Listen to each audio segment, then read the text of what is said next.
বাঁচতে চাও মারামারি দোলাদলি ভুলে গিয়ে সব বাঙালি এক হও। যদি বাঙালি বাঁচতে চাও মারামারি দোলাদলি ভুলে গিয়ে সব বাঙালি এক হও।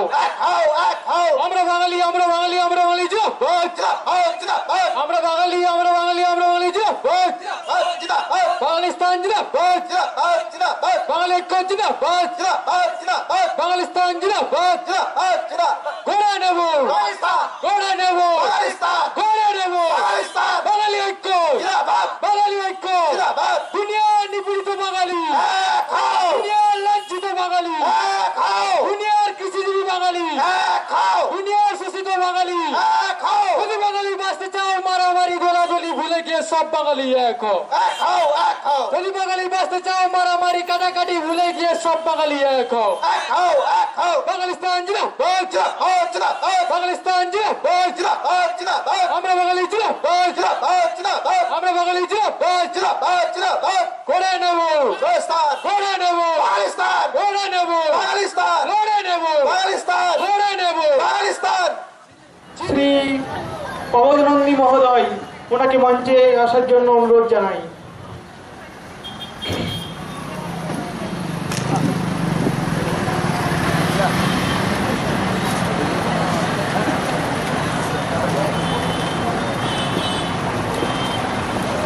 উপস্থিত আছেন আজকের সভায় কেন্দ্রীয় কমিটির বিশিষ্ট অতিথি শ্রী তারাপদ বিশ্বাস মহোদয়, ওনাকে মঞ্চে আসার জন্য উপস্থিত জানাই।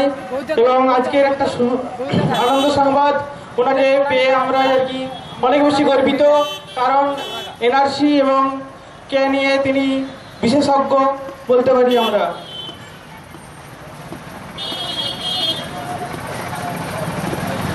এছাড়াও বিশেষ অতিথি হিসেবে উপস্থিত আছেন কেন্দ্রীয় কমিটির আইন সচিব শ্রী রাজু মান্না মহোদয়, ওনাকে মঞ্চে আসার জন্য অনুরোধ জানাই।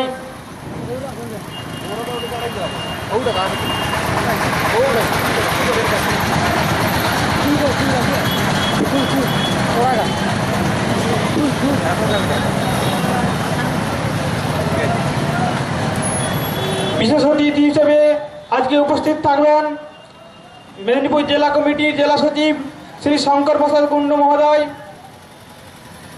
অতিথিবৃন্দদের বরণ করে নেবেন।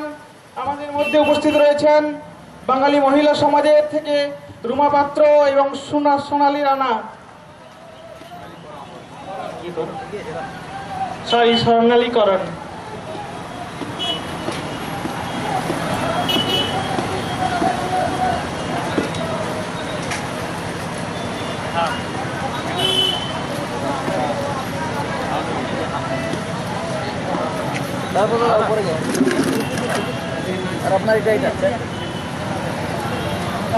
আর কিছুক্ষণের মধ্যে উপস্থিত থাকছেন মেদিনীপুর জেলা কমিটির জেলা সচিব শ্রী শঙ্কর প্রসাদ কুণ্ডু মহোদয়। আমাদের মাইকের শব্দ যতদূর যাচ্ছে তাদের সকলকে জানাই বিশেষ অনুরোধ, আইন সম্বন্ধে জানুন, আইন সম্বন্ধে সচেতন হন এবং বিশিষ্ট ভারতীয় সুনাগরিক হয়ে নিজেকে আত্মপ্রকাশ করুন। নমস্কার। অতিথি শ্রী তারাপদ বিশ্বাস মহোদয় আসন গ্রহণ করছেন।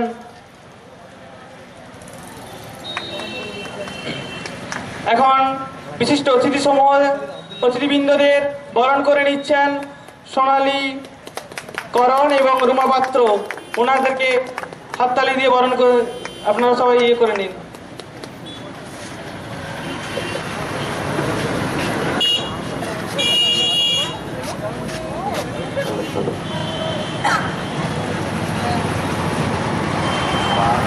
বাংলা আমার দেশ, বাংলাকে ভালোবাসি। বাংলা আমার দেশ,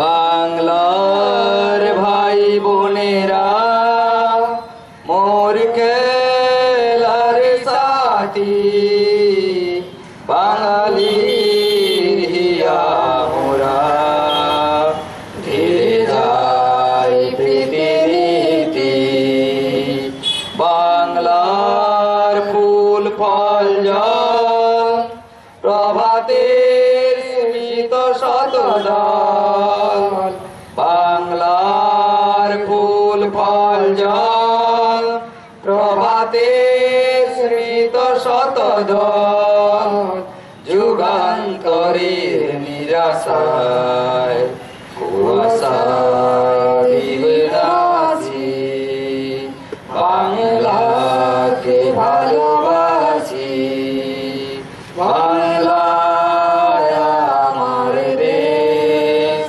বাংলাকে ভালোবাসি বাংলার দুঃখে কাঁদি বাংলার সুখে হাসি বাঙালির যত আশা বাঙালির প্রিয় ভাষা বাঙালির যত আশা বাঙালির প্রিয় ভাষা বিশ্বই কথাবাদী বিবাদ প্রত্যাশা বাঙালির ছেলে মেয়েরা বাঙালির বুদ্ধি পশরা বাঙালির ছেলে মেয়েরা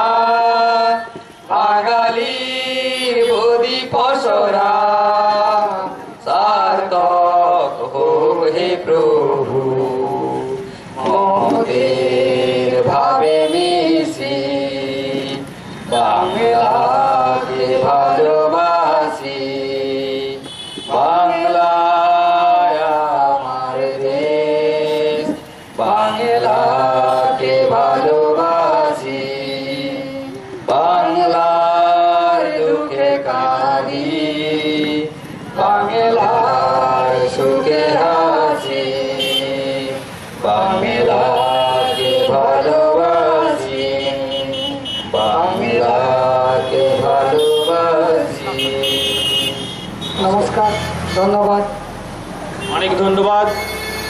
এই উদ্বোধনী সঙ্গীতের মাধ্যমে আজকে আমাদের এই পথসভা শুরু হতে চলেছে। আইন সচিব শ্রী রাজু মান্না মহোদয় তাকে বক্তব্য রাখার জন্য অনুরোধ জানাই।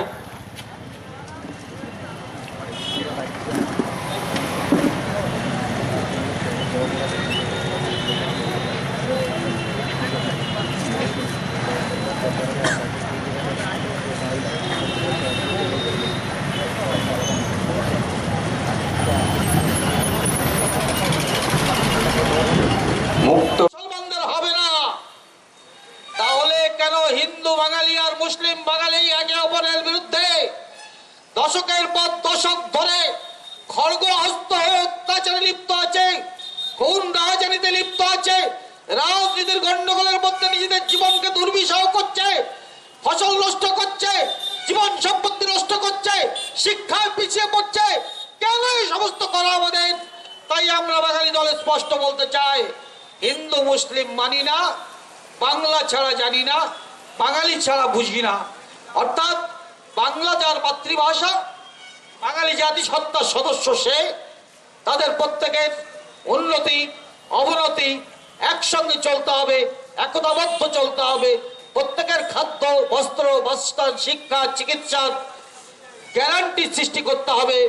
সেই গ্যারান্টি সৃষ্টির আন্দোলন, প্রাউড দর্শনের আন্দোলন। এখন নাগরিকত্ব নিয়ে প্রশ্ন উঠেছে, তার কারণ নাগরিকত্ব জিনিসটা এমন 1992 সাল থেকে ভারতবর্ষের সম্পত্তি বিক্রি করা শুরু হয়েছে, আপনারা জানেন।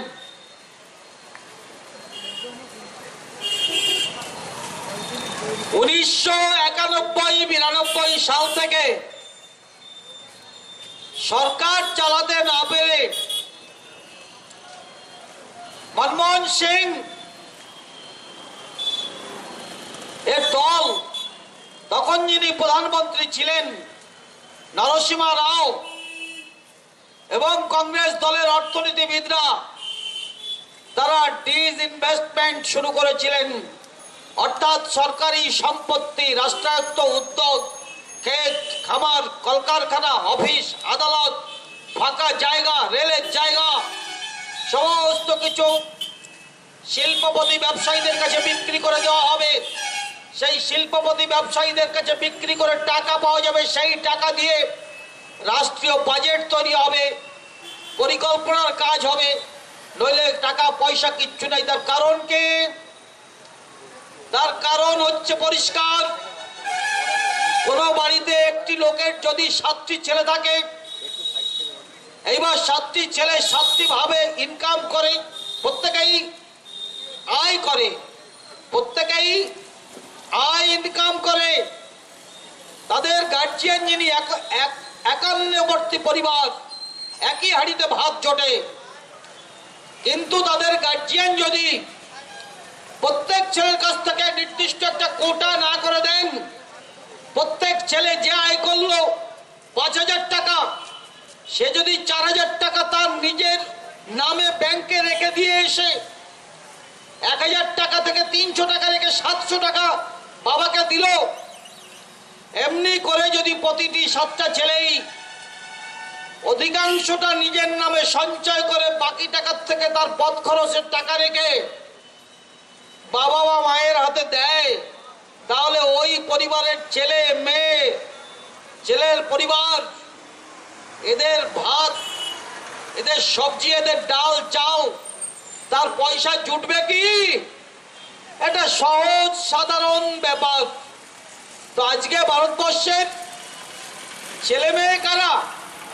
যারা শিল্পপতি এবং বড় ব্যবসায়ী, এরকম কয়েক হাজার ব্যবসায়ী আর শিল্পপতি, বড়, মাঝারি, নোয়া, ছোট ছোট ছোট, এরকম কয়েক হাজার মাত্র শিল্পপতি ব্যবসায়ী, তাদেরকে এত সুযোগ দিয়েছে ভারত সরকার স্বাধীনতার 70 বছর ধরে, যে 1990-91 সালের থেকেই তখন আর পয়সা কড়ি এরা দিচ্ছে না, এদের কাছে ট্যাক্স কষে নিতে পারে না। তো কি করবে? দেশ চালাতে গেলে তো তার টাকা লাগবে। তাই বললো তাহলে সরকারি যে সম্পত্তিগুলো আছে, পড়ে আছে, সেগুলো সরকার চালাচ্ছে, সেগুলো চালিয়ে লাভটা হচ্ছে না, ওগুলোকে বিক্রি করে অনেক দামে বিক্রি করছে, সরকার চালাচ্ছে। এখন অবস্থা আরো খারাপ, এখন অবস্থা আরো খারাপ। 2014 সালের পরে অবস্থা এতটা খারাপ যে সরকারি সম্পত্তি বিক্রি করতে করতে এখন আর বিক্রি করার মতন বেশি কিছু থাকছে না হাতে। এমতো অবস্থায় দেশ চালাতে গিয়ে রিজার্ভ ব্যাংকের থেকে টাকা তুলে নিতে হচ্ছে। আপনারা জানেন 176 লক্ষ টাকা, 1,76,000 কোটি টাকা ভারত সরকার রিজার্ভ ব্যাংকের যে এক্সেস, সে এক্সেস থেকে নিয়ে নিয়েছে, যা কোনোদিন ঘটেনি, যা কোনোদিন নেওয়া হতো না। আপনারা জানেন ভারতবর্ষের সমস্ত লাভজনক অলাভজনক সংগঠন, উদ্যোগ সবই বিক্রি করে দেওয়া হচ্ছে। বিক্রি করার মতো এমন কিছু নেই, অথচ রাজনীতিতে যাকে নিয়ে মানুষকে ভুল বোঝাবো, কোথাও লোভ দেবো, কাউকে হটিয়ে দেওয়ার ভয় দেখাবো, ভোট দাও, হটাবো না, ভোট দাও, নাগরিকত্ব পাবে। অথচ নাগরিকত্ব আইনের নিয়মাবলী এর কোনোটাই আমি সুস্পষ্ট ভাবে মানুষের সামনে পরিষ্কার করে রাখবো না, যাতে কিনা দরখাস্ত দিতে পারে। দরখাস্ত দিলে হবে, আরে হবে বলে 2 বছর কাটিয়ে দেবো, এমনি করে করে 3 টার্ম 4 টার্ম অর্থাৎ 2 দশক ধরে এই একটি এজেন্ডা, যে নাগরিকত্ব এজেন্ডা অর্থাৎ এনপিআর, এনআরসি এবং কেয়া এজেন্ডা, এই এজেন্ডা আগামী দিনে বিজেপি খাড়া করেছে। আর বিরোধীরা এই এজেন্ডার বিরুদ্ধে চারপাশের বৃত্ত দিয়ে ঘুরতে ঘুরতে বিজেপিকে কাউন্টার করবে, এটাই বিজেপি চাইছে। এটাই হচ্ছে সব থেকে বৃহত্তম এজেন্ডা। তাহলে বিজেপি সব থেকে বেশি যেটাকে গুরুত্ব দিয়েছে সেটা হচ্ছে তার অপকাম্য দ্রব্যমূল্য এমন জায়গায় গেছে যে আপনারা জানেন আর কিছু না হোক বাঙালি প্রতিবাদ করত।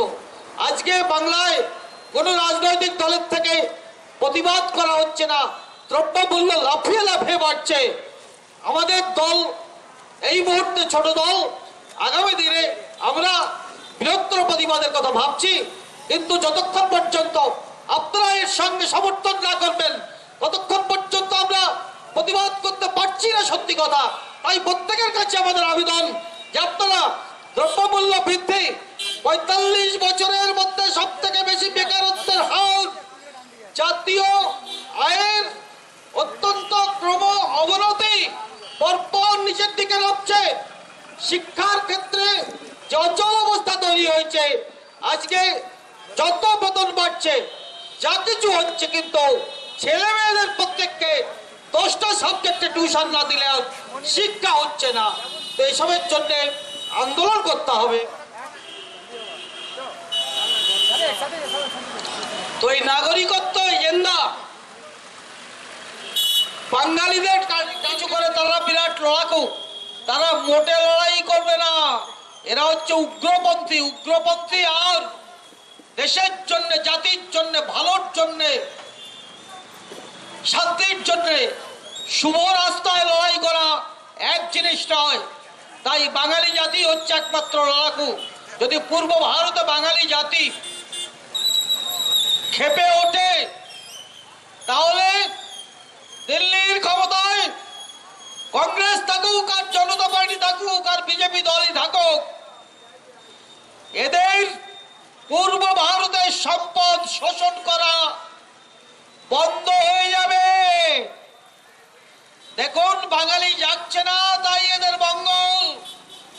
অসমে বাঙালিদের উপরে যে অত্যাচার হচ্ছে এবং হয়েছে, বাঙালিরা জাগতে পারেনি। আমরা অল্প বিস্তর চেষ্টা করলেও আমাদের ক্ষমতা, আর্থিক ক্ষমতা সীমিত। আমাদের আর্থিক ক্ষমতা সীমিত, আমরা পশ্চিমবঙ্গ জুড়ে দাবাদাবি করতে পারছি না। তারই সুযোগে অহমিয়ারা বাঙালি জাতিকে তীব্র নির্যাতন করেছে এবং এখনো করছে। এই নির্যাতনের বিরুদ্ধে যদি বাঙালিরা মিলে উত্তরবঙ্গে গিয়ে সমস্ত উত্তর পূর্ব ভারতের সরবরাহ লাইনে ঘা দেয়, আটকে দেয়, যদি 10 লক্ষ লোক গিয়ে আলিপুরদুয়ার থেকে যদি ব্যারিকেড করে দাঁড়িয়ে থাকে, তাহলে কোথায় যাবে বিজেপির দল? কোথায় যাবে কংগ্রেস পার্টির দল? কোথায় যাবে অহমিয়ারা? মুষ্টিযোগ করতেও খুঁজে পাবে না। বাঙালিকে জাগতে হবে। আমরা জাগাবার চেষ্টা করছে জাতীয় কংগ্রেস, বিজেপি, এরা বাঙালিকে জাগাচ্ছে না, এরা বাঙালিকে শোষণ করছে। তারই জন্য আজকে এনআরসির বিরুদ্ধে জাতীয় কংগ্রেস, এনআরসির বিরুদ্ধে, এনপিআর এর বিরুদ্ধে সিপিএম পার্টি বহুত বড় বিপ্লবী দল। আপনারা জানেন, এই সিপিএম পার্টি কেশিয়ারির বুকে একসময় প্রত্যহ প্রায় রক্ত ঝরিয়েই চলতো, সেটা আপনাদের অজানা নেই। আজকে সেই বিপ্লবীর বাচ্চারা শিয়ালের গর্তে ঢুকে গেছে। কোনো আন্দোলন নেই। 35 বছর শাসন ক্ষমতা ভোগ করে এত কাঁপিয়েছে, এত কাটবাড়ি খেয়েছে, এত লাফান উঠেছে যে আজকে তারা গর্তের মধ্যে গিয়ে সেই সম্পদ লুকিয়ে লুকিয়ে ভোগ করছে। রাস্তায় নেই, কোনো আন্দোলন নেই। জাতীয় কংগ্রেস প্রায় মরে গেছে। আছে টিএমসি দল, আপনারা দেখছেন, আরো দেখুন, দেখে দেখে বুঝুন। এনপিআর এনআরসির বিরুদ্ধে আমি প্রশ্ন করছি আপনাদের কাছে যে যদি এনপিআর আর এনআরসির আর এই নাগরিকত্ব সংশোধনী আইনের বিরোধিতা করলেই কাজ হয়ে যাবে? বাঙালি কি বেঁচে যাবে? আজকে মমতা দিদি বলছেন আমি এনপিআর এনআরসি করতে দেব না, কিন্তু অদ্ভুত কথা হচ্ছে, মমতা দেবী আপনি কি আগামী 50 বছর পর্যন্ত ক্ষমতায় থাকবেন পশ্চিমবঙ্গে? আপনি 5 বছর থাকতে পারেন আরো, তারপরে যদি বিজেপি পশ্চিমবঙ্গ দখল করে বাঙালি হিন্দুদের কল্যাণে, তখন তো তারা এনপিআর এবং এনআরসি সবই চালু করবে। তাহলে আজকে যে কথাটা বলা হচ্ছে যে আমি এনআরসি বা এনপিআর মানি না, বিরুদ্ধে জনবেশ, জনসমাবেশ, বিরুদ্ধে মহামিছিল, আরে ভাই সবই ঠিক আছে, কিন্তু সে নয় আজকে ঠেকিয়ে রাখা হলো। 5 বছর পরে কে দেবে জবাব? তৃণমূলের ভাই বোনেরা দয়া করে একটু ভাববেন যে রাজনৈতিক দলের রাজনীতির স্বার্থে আপনারা যা করছেন আপনাদের দলীয় ব্যাপার, আমরা সমালোচনা একটু করতেই পারি, কিন্তু আপনাদের আমরা ভৎসনা করছি না।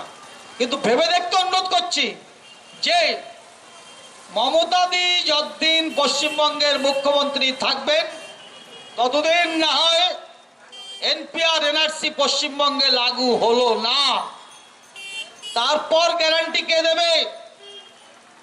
তাহলে কি বাঙালির সমস্যার সমাধান হচ্ছে? আজকে সাময়িক সমাধান হচ্ছে, তাই নয় কি? সবাই কথা বলতে শিখুন, আপনারা এইভাবে কথা বলতে হবে আপনাকে যে এনআরসি আর এনপিআর এর বিরুদ্ধে গেলে আজকে ফল যেটা হবে কয়েক মাস কয়েক বছর আমার বিরুদ্ধে লাগু হবে না, তাই তো নাকি? একদম যুক্তিযুক্ত কথা। তারপরে বিজেপি ক্ষমতায় আসলে তখন তো এগুলো লাগু হবে। তখন কি করবেন ভাই? এই কথাটা পাড়া প্রতিবেশী চায়ের দোকানে একটু একটু করে যুক্তি দিয়ে, যিনি গোয়ার লোক নন, কিছু আছে গোয়ার লোক, তারা হয়তো আপনাকে মেরে বসবে, মারতে উদ্যত হবে, তো তাদের সঙ্গে বাঁধবেন। একটু ভদ্র, সভ্য, শিক্ষিত, সুস্থ, শান্ত, নিরীহ তাদের লোকের সঙ্গে আলোচনা করুন। তাহলে আমাদের দরকার কি? আমাদের দরকার হচ্ছে এনআরসি আর এনপিআর কোথায় জন্মেছে সেটা খোঁজ করে দেখা। এনআরসি আর এনপিআর জন্মেছে নাগরিকত্ব আইনের গর্ভে, অর্থাৎ এনপিআর আর এনআরসি হচ্ছে নাগরিকত্ব আইনের ছেলে মেয়ে বা ছেলেরা।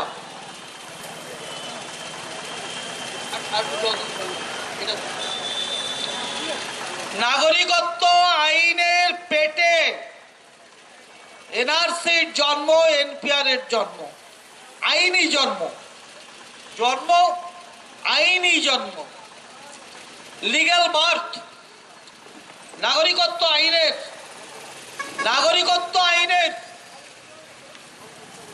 14A ধারায়, ভারতবর্ষের নাগরিকত্ব আইনের 14A ধারায় এনআরসির জন্ম। তাহলে বিজেপি বলছে এনআরসি কি কিছুই না, এনপিআর কিছুই না। দেখুন, নাগরিকত্ব আইনের গর্ভে বা পেটে যার জন্ম, তাহলে সেই এনআরসি মানে নাগরিকদের তালিকা, অর্থাৎ জন্ম হয়েছে নাগরিকত্ব আইনের পেটের মধ্যে। তাহলে নাগরিকত্ব আইন অনুযায়ী যারা যারা নাগরিক তাদের তালিকা তৈরি করবে সরকার, এটাই হচ্ছে এনআরসি।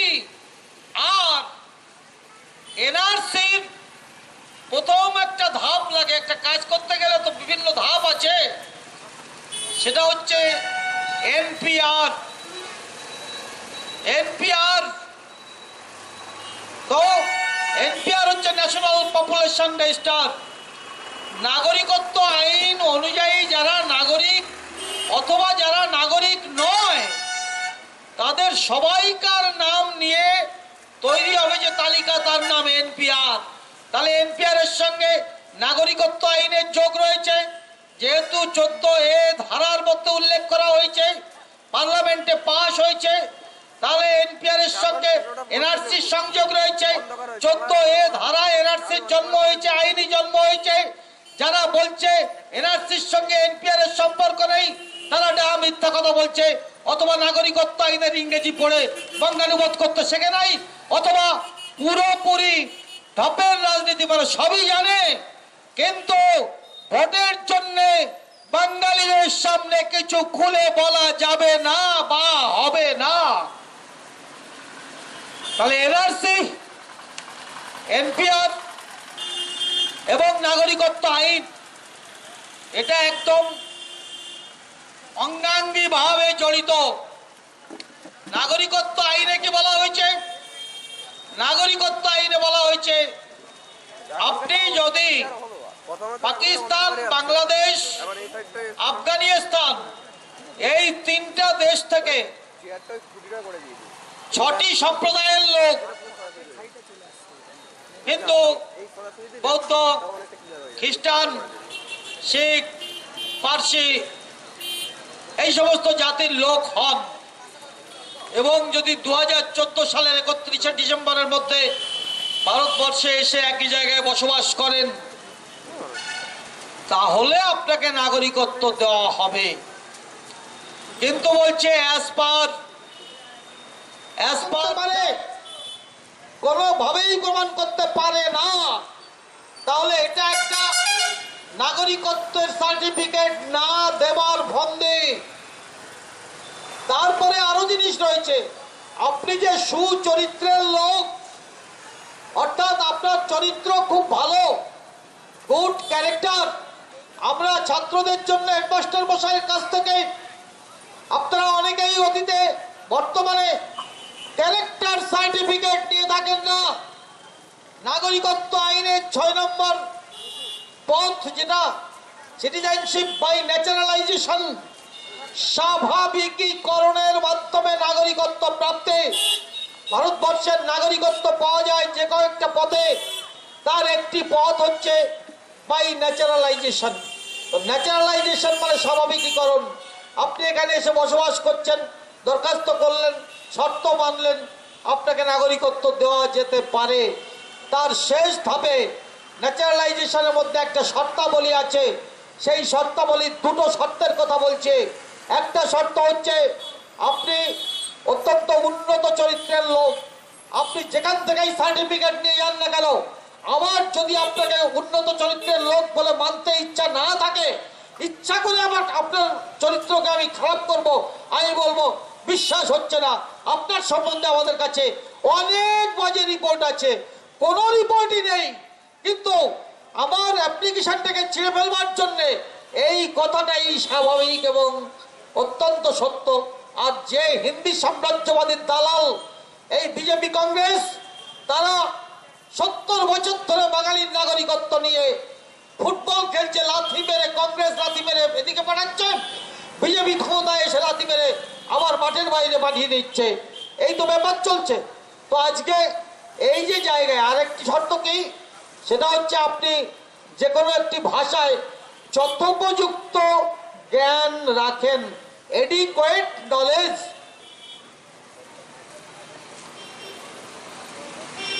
এডিকুয়েট শব্দের অর্থ আমাদের বাংলার যারা মা ভাই বোন যারা সত্যি ইংরেজি জানেন না তারা তো বুঝবেনই না।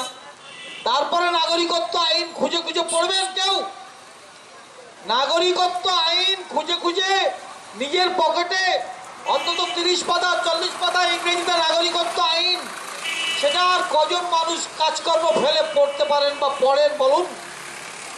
তাহলে জানবেন না।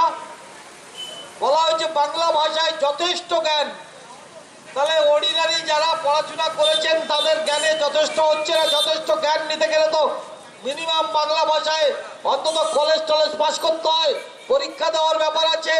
সেই সার্টিফিকেট বাঙালিরা কোত্থেকে দেবে নরেন্দ্র মোদীকে?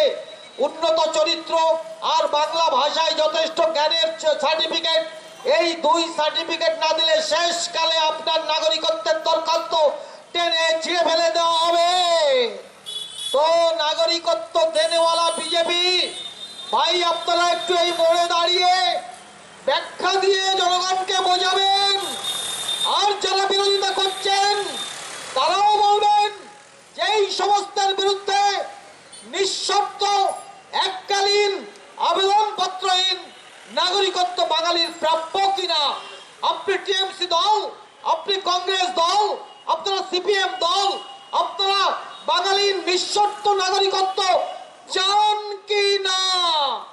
আপনারা কি বিজেপি যেমন শর্ত চাপিয়েছে সেই শর্ত যুক্ত নাগরিকত্বের আশায় বাঙালিদেরকে দিয়ে এনআরসি আর এনপিআর এর বিরোধিতা করিয়ে চলেছেন? নামরা বাঙালির রাস্তায় এককালীন সরকার আইন তৈরি করে বলবে যে এত তারিখ পর্যন্ত যারা এসেছেন তারা ভারতবর্ষের নাগরিক, সেই আইনটা তৈরি করবে। যেমন অসমে হয়েছে 1971 সালের 24শে মার্চ মধ্যরাত্রি পর্যন্ত যারা অসমে এসেছেন বা ছিলেন তারাই ভারতীয় নাগরিক। এটাকে বলা হচ্ছে এককালীন নাগরিকত্বের স্বীকারোক্তি। আর নরেন্দ্র মোদী যে নাগরিকত্ব আইন বানিয়েছেন সেটা হচ্ছে শর্তযুক্ত নাগরিকত্ব। অসংখ্য শর্ত মানতে হবে। তো বাঙালির বাচ্চা কি শর্ত মেনে নাগরিকত্ব পাবে? কোনোদিনই পাবে না। বাঙালি মহাপুরুষদের কথা আমার পূর্ববর্তী বক্তা বলেছেন। কেউ রাষ্ট্রপতি হয়েছেন, কেউ কেউ মুখ্যমন্ত্রী হয়েছেন, কেউ কেউ কেন্দ্রীয় মন্ত্রী হয়েছেন, কেউ রাজ্যপাল হয়েছেন, কিন্তু তারা বাঙালি হয়ে কেউই বাঙালির নাগরিকত্ব বা বাংলার মাটি, উড়িষ্যা, বিহার, ঝাড়খণ্ড, অসম, মেঘালয়, ত্রিপুরা, আন্দামানের মধ্যে যে বাংলার মাটি লুকিয়ে রয়েছে সেই বাংলার মাটির দাবি তারা কোনোদিনই করেননি, কোনোদিনই করেননি। তারা আপনাদের ট্যাক্সের পয়সায় মন্ত্রিত্ব করে এরোপ্লেনে 1000 বার দিল্লি কলকাতা করেছেন, সুখে খেয়েছেন। সমস্ত খাওয়া, স্নান, পায়খানা, প্রস্রাব করা তাও আমাদের পয়সায় তারা দিল্লিতে বসে বসে মাতব্বরি মেরেছে। আর বাঙালির নাগরিকত্ব বা বাংলার ভূখণ্ডকে, যে ভূখণ্ড বাংলার ছিল সেই ভূখণ্ডকে বাংলার সঙ্গে পশ্চিমবঙ্গের সঙ্গে যুক্ত করার জন্য একটা কথা, একটা কাজ, একটা পয়েন্ট অফ অর্ডার কোনদিন পার্লামেন্টে রেইজ করেননি, পার্লামেন্টে তোলেননি। অপদার্থ এমপি গুলা আজকেও কি তুলতে পারছে? কমপক্ষে ভারতবর্ষের পার্লামেন্ট এবং রাজ্যসভায় কমপক্ষে 58-60 জন এমপি রয়েছেন। তাদের মুখে কখনো এই নিঃশর্ত নাগরিকত্বের কথা শুনেছেন? তারা তাদের দলদাস হয়ে, দলের দাসানুদাস হয়ে দল যা বলে দিচ্ছে এনআরসির বিরুদ্ধে একটু হই হট্টগোল করছেন। তাদের লাভটা কি হবে? মমতা ব্যানার্জি নিশ্চয়ই ভগবানের কোনো বর পাননি যে বরে তিনি 500 বছর বেঁচে থাকবেন আর 500 বছরই মুখ্যমন্ত্রী হবেন। আজকে আছেন, আজকে বলছেন বাংলায় কোনোদিন এনআরসি হতে দেব না। আরে ভাই, আপনি বাংলার কে? আপনি কত বছর বাঁচবেন? আর বাঁচলেই কি আপনাকে বাংলার মানুষ, বাংলার মুখ্যমন্ত্রী বানাবে আগামী দিনে? তাহলে আপনি যতক্ষণ আছেন, আপনার শ্বাস যতক্ষণ আছে, ততক্ষণের জন্য আপনি আশ্বাস দিচ্ছেন। তো আপনার শ্বাস যদি 2021-এ থাকো তাহলে 2026-এ থাকবেই না, এটা গ্যারান্টি। তখন কি হবে বাঙালির অবস্থা? সেই জন্যই আমরা বাঙালি দাবি করেছে নিঃশর্ত নাগরিকত্ব আইন, অর্থাৎ এই যে নতুন মোদী সাহেবের যে আইন, সেই আইন সংশোধন করতে হবে। সংশোধন করে শর্তগুলোকে হটিয়ে দিতে হবে। যারাই 2020 সাল পর্যন্ত বাংলাদেশ, পাকিস্তান থেকে ভারতবর্ষে এসছেন তাদের নাগরিকত্ব স্বীকার করো, আইন তৈরি করো। আর তার মধ্যে বাঙালিদের জন্য আলাদা গুরুত্ব দান করতে হবে। তার কারণ বাংলার মানুষ লড়াই করেছে, জীবন দিয়েছে, প্রাণ দিয়েছে। বাংলা ভাগ হয়েছে, পাঞ্জাবও ভাগ হয়েছে, কিন্তু পাঞ্জাবি উদ্বাস্তুদের, পাঞ্জাবি পশ্চিম পাঞ্জাব থেকে যারা এসেছিল তাদের প্রত্যেককে উপযুক্ত পুনর্বাসন দিয়ে এককালীন নাগরিকত্ব দেওয়া হয়েছিল 1949 সালের মধ্যে। এবং সব থেকে আশ্চর্যের কথা, স্বাধীনতার পরপর 1947-এর পরেই ওই যে পশ্চিম পাকিস্তানের সঙ্গে ভারতবর্ষের যে বর্ডার লাইন, সেই বর্ডার লাইনটা খুলে দেওয়া হয়েছিল এবং পরিষ্কারভাবে বলা হয়েছিল যারা আসতে চাও তারা চলে আসো, আর যারা এখান থেকে যেতে চান পশ্চিম পাকিস্তানে তারা চলে যান। তাই পাঞ্জাবি উদ্বাস্তুরা গুজরাটি উদ্বাস্তুরা, মারাঠি উদ্বাস্তুরা, রাজস্থানী উদ্বাস্তুরা কয়েক মাসের মধ্যে ভারতবর্ষে আসতে পেরেছিল। আর বাঙালি উদ্বাস্তুরা অল্প কিছু শিক্ষিত চতুর লোক, যেমন জ্যোতি বসুর পরিবার, এরকম প্রচুর শিক্ষিত জ্ঞানী গুণী পরিবার যারা পূর্ববঙ্গে ছিলেন, তারা 47 সালের পরপরই দেশ ত্যাগ করেছিলেন। কিন্তু বাংলাদেশের অগণিত সংখ্যালঘু বিভিন্ন মানুষ, এমনকি মুসলমানরাও বাংলাদেশ ছেড়ে, যতই ধর্মমত ভিত্তিক রাষ্ট্র তৈরি হোক, কিন্তু বাংলাদেশ থেকে মুসলিমরা ওই দেশে এসছেন, আর দেশ থেকেও মুসলিমরা তো শেখাচ্ছেন, আমরা জানি। আমার বাড়ির পাশের গ্রামে আছে ব্যতিক্রম ধর্মী একটি ঘটনা। সেখানে বাংলাদেশ থেকে একটি মুসলিম পরিবার এসে আশিংড়ি বলে একটি গ্রাম, পশ্চিমবঙ্গের বনগাঁ মহকুমার আশিংড়ি গ্রামে এসে সেখানে কয়েকটি পরিবার তারা এখানে সেটেলড হয়, আর এখান থেকে চলে যায় তারা অন্য লোকেরা। তো এরকম ঘটনা ঘটেছে। তার পরিপ্রেক্ষিতে বাঙালিরা 1949 সালের মধ্যে খুব অল্প মাত্রায় পশ্চিমবঙ্গে, অসমে বা ভারতবর্ষে আসতে পেরেছিল। ফলে 1949 সালে সংবিধান সভা যে ঘোষণা করেছিল যে যারা এসেছেন 1948 সালের 18 জুলাই মধ্যরাত্রি পর্যন্ত তারা সবাই নাগরিক, তার মধ্যে অল্প কিছু বাঙালি পড়েছিল। অধিকাংশ বাঙালি মানুষ যারা দেশ ত্যাগ করেছেন তারা এসেছেন 1948 সালের পরের থেকে 1970, 75, 80 পর্যন্ত অল্প কিছু হলেও তারা এসেছেন। কিন্তু আজকে যে লাইনে নরেন্দ্র মোদী ব্যাখ্যা দিচ্ছেন এবং প্রচার চালাচ্ছেন, সেটা হচ্ছে বাঙালি মানেই মুসলমান, পূর্ববঙ্গের বাঙালি মানেই মুসলমান, আর সমস্ত বাঙালি, কোটি কোটি বাঙালি, তারা 1980 সালের পরে, 1971 সালের পরে ভারতবর্ষে এসেছেন। তাহলে ভারতবর্ষের যে বর্ডার পাহারাদারেরা রয়েছেন, চৌকিদাররা রয়েছেন, বিভিন্ন ডিপার্টমেন্ট রয়েছেন, যে থানা রয়েছে, যে সরকার রয়েছে, যে সরকার দিল্লিতে রয়েছে এবং পশ্চিমবঙ্গে রয়েছে বা অসমে রয়েছে, ত্রিপুরায় রয়েছে, সেই সরকারগুলো যে একদম অপদার্থ সরকার ছিল, তাহলে এই মর্মে একটা রেজুলেশন অন্তত পাশ করুন। এতদিন পর্যন্ত যতগুলো সরকার, 1947 থেকে যতগুলো সরকার আজ পর্যন্ত এই রাজ্যগুলোতে আছে, সব অপদার্থ সরকার। আর সেই অপদার্থ সরকারের রাজা হিসাবে দিল্লির সরকারগুলো অপদার্থ সরকার।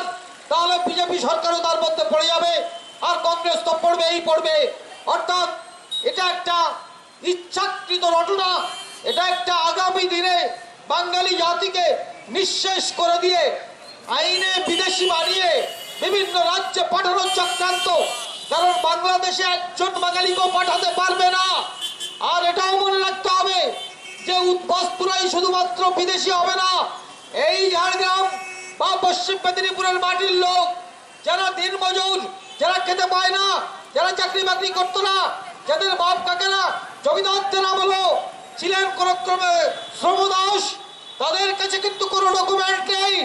যদি আপনি পিতৃপুরুষের ডকুমেন্ট না দেখাতে পারেন তাহলে হয়তো আপনি বাঁচলেন, কিন্তু আপনার অন্য অনেক অ্যারেস্ট হয়ে যাবে, ধরা পড়ে যাবে। নাগরিকত্ব আইন শুধুমাত্র দেশ ভাগের বলি লোকদের জন্য নয়, নাগরিকত্ব আইন দিয়ে ঝাড়খণ্ড জেলায় সব থেকে বেশি মানুষকে বিদেশি ঘোষণা করা সম্ভব। তার কারণ যে প্রমাণপত্রগুলো দেখাতে বলা হয়েছে, সেই প্রমাণপত্র এনআরসিতে দেখাতে পারবে না। অর্থাৎ যারা হাল আমলে জমির পাট্টা পেয়েছে, 10, 20, 30, 40 বছর ধরে জমির পাট্টা পেয়েছে, তারা কি অধিকারের কাগজ দেখাবে? তার বাবার তো কোনো অধিকারের কাগজটাই ছিল না। ছিল কি তখন বিভিন্ন যে আদিবাসী মানুষ, এই যে লক্ষ লক্ষ আদিবাসী মানুষ, তাদের নাগরিকত্ব প্রমাণ করা, মেদিনীপুরের সাধারণ মানুষ, গরিব মানুষ, খেটে খাওয়া মানুষ, শ্রমজীবী মানুষ, তারা প্রমাণপত্র দেখাতে পারবেই না, গ্যারান্টি। তাদের নাগরিকত্ব কি হবে বন্ধুগণ? যারা এটাকে বাংলাদেশের বা পূর্ববঙ্গের বা মুসলিমদের অছিলায় গুরুত্ব দিচ্ছেন না, তাদের তাদের কাছে আমাদের বিনীত আবেদন যে সুস্থ মস্তিষ্কে নাগরিকত্ব আইন নিয়ে কোনো বিতর্ক সভা করুন, সেখানে আমরা বাঙালি দলকেও ডাকুন। আমরা বাঙালি দলের পক্ষ থেকে লিখিত বিষয়বস্তু দিয়ে আপনাদের সামনে আমরা ভূমিকা নেব, বিতর্ক করব। আপনারা আরো বিতর্ক হোক, বিভিন্ন দল আসুক, সেখানে আমরা পরস্পরের বিতর্ক করি আইন নিয়ে।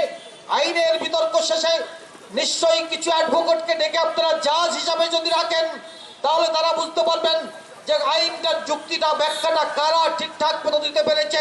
সুতরাং এগুলো আজকে সভ্য যুগের একটা সভ্য ব্যবস্থা, এই সভ্য যুগের সুস্থ ব্যবস্থা আপনারা করুন। এখানে যারা সচেতন মানুষ আছেন, যারা সুশিক্ষিত মানুষ আছেন, যারা আইনের লোক আছেন, তারা উদ্যোগ নিয়ে এখানকার কোনো হল ঘরে সুন্দরভাবে সিলেক্টেড 100, 200, 500 সম্ভব নাগরিককে ডেকে সেখানে বিভিন্ন দলের লোকদেরকে লিখিত বক্তব্যের মাধ্যমে অংশগ্রহণ করতে আমন্ত্রণ জানান। তবেই তো হবে পার্টিবাজি, তবেই তো হবে বিতর্ক, তবেই তো একে অপরের ক্ষমতার যাচাই হতে পারবে। নইলে আজকে আমরা 6টা চোঙা টাঙিয়েছি এখানে, আমাদের পয়সা 6টা চোঙার পয়সা আমাদের কাছে নেই। আর এখানে অন্য দল টাঙালে 100টা চোঙা টাঙিয়ে পুরো কেশিয়ারি শহরটাকে গম করে মিথ্যা কথা বললেও আপনারা ভাবতেন আরে বাপ রে বাপ, গলা ফাটিয়ে উদাত্ত কণ্ঠে সুন্দর শব্দযোগে বিরোধীদের কটাক্ষ করতে করতে গালি দিতে দিতে এই যা বলে গেল, এর থেকে ভালো কিছু হতে পারে না। বিশ্বাস করলেন, ভুল করলেন। কারণ আইনের ব্যাখ্যা আমার তো মনে হয় না টিএমসি, সিপিএম, কংগ্রেসের ব্লক লেভেলের নেতারা 2-1 জন বাদ দিয়ে আর কোনো বক্তা করতে পারেন। করতে পারলে এই কয়েক বছরের মধ্যে অবশ্যই করতেন। এনপিআর বোঝাতেন, এনআরসি বোঝাতেন, এনপিআর বা এনআরসির বিরুদ্ধাচরণ করতেন না। একটা দেশে কত নাগরিক আছে, গুণে পরিকল্পনা করতে হবে। এটা অন্যায় কোথায়? এনআরসির বিরোধিতা আপনি করবেন না কেন? কিন্তু আপনি যদি দেখেন যে এনআরসি করে আমাকে বিদেশি বানাচ্ছে, তাহলে আমাকে নাগরিকত্ব দেওয়ার আন্দোলনটা করুন। বাঙালিদের নাগরিকত্ব, নিঃশর্ত নাগরিকত্ব দাও, তারপর তুমি সকালে এনআরসি আর বিকালে এনপিআর করো, দিনে 2 বার করে করো। আমাদের ক্ষতিটা কোথায়? আমি যদি নাগরিকত্ব পাই আইনত যদি আমার নাগরিকত্ব স্বীকৃত হয়, তাহলে 1000 বার এনআরসি বা এনপিআর হলে আবার তাতে কোনো ভয় থাকবে না। তাই এনআরসি আর এনপিআর এর বিরোধিতা বাঙালিদের কোনো উপকারে আসবে না, কাজে লাগবে না। এটা হচ্ছে সিপিএম, কংগ্রেস, তৃণমূলের ভোট পাওয়ার কৌশলী প্রচার। আপনারা নিজের অধিকারকে অক্ষুণ্ণ রাখার জন্য নিঃশর্ত নাগরিকত্ব আইনের দাবিতে আন্দোলনে আসুন আমরা বাঙালির সাথে। এই আবেদন জানিয়ে আপনাদের এখানে যদি কোনো সত্যি বিতর্ক প্রতিযোগিতা ভবিষ্যতে হয়, সেখানে আশার আকাঙ্ক্ষা নিয়ে আমি কাউকে ব্যক্তিগতভাবে আপনাদের এখানকার কেশিয়াড়িবাসীকে মানসিকভাবে বা সম্ভ্রমের দিক থেকে আঘাত করতে চাইনি। বক্তা হিসাবে বলতে তাও যদি আমি কাউকে আঘাত করে থাকি, তাহলে তাদের পদচরণে আমি ক্ষমা প্রার্থী। নিজ গুণে ক্ষমা করে দেবেন। নমস্কার, সবাই সুস্থ থাকুন। জয় বাংলা, জয় বাঙালি, জয় বাঙালিস্তান। আমরা বাঙালি, জিন্দাবাদ। নমস্কার। মুক্তি ভিতরে রঙ্গে আমরা বাঙালি বাস করি সেই তীর্থবরদ বঙ্গে। নমস্কার, কেশিয়াড়ি এলাকার স্থানীয় অধিবাসীবৃন্দ, শুধু পথ চলতি মানুষ, ক্রেতা সাধারণ বৃন্দ এবং সেই সঙ্গে উপস্থিত কেশিয়াড়ি ব্লক কমিটির সংগ্রামী সদস্য এবং মহিলা সমাজের কর্মীদের সবাইকে জানাই আমরা বাঙালি দলের পক্ষ থেকে অসংখ্য অভিনন্দন ও শুভেচ্ছা। বন্ধুগণ, বর্তমান ভারতবর্ষ যে এমন এক বিশৃঙ্খল পরিস্থিতির ভিতর দিয়ে যাচ্ছে, যা আপাত দৃষ্টিতে বাইরে থেকে ভালো মনে হলেও ভেতর দিক থেকে কিন্তু এক প্রকার ডামাডোল অবস্থা এবং ঝাঁঝরা অবস্থার মধ্যে রয়েছে। আর তার কারণ হলো বেশ কয়েকটি ইস্যু, যারা আমরা প্রত্যেক দিন খবরের কাগজে কিংবা টিভির পর্দায় কিংবা বেতার যন্ত্রে কিংবা সোশ্যাল মিডিয়াতে চোখ রাখছি। আমরা কিন্তু পক্ষে বিপক্ষে প্রতিটি ইস্যু নিয়ে আমরা সরগরম দেখছি। আজকের সমাজের ভারতবর্ষের এবং ভারতবর্ষের বর্তমান পরিস্থিতি নিয়ে সারা বিশ্ব আজকে উদ্বিগ্ন প্রকাশ করছে। যে ইস্যুটি নিয়ে, সেটি হলো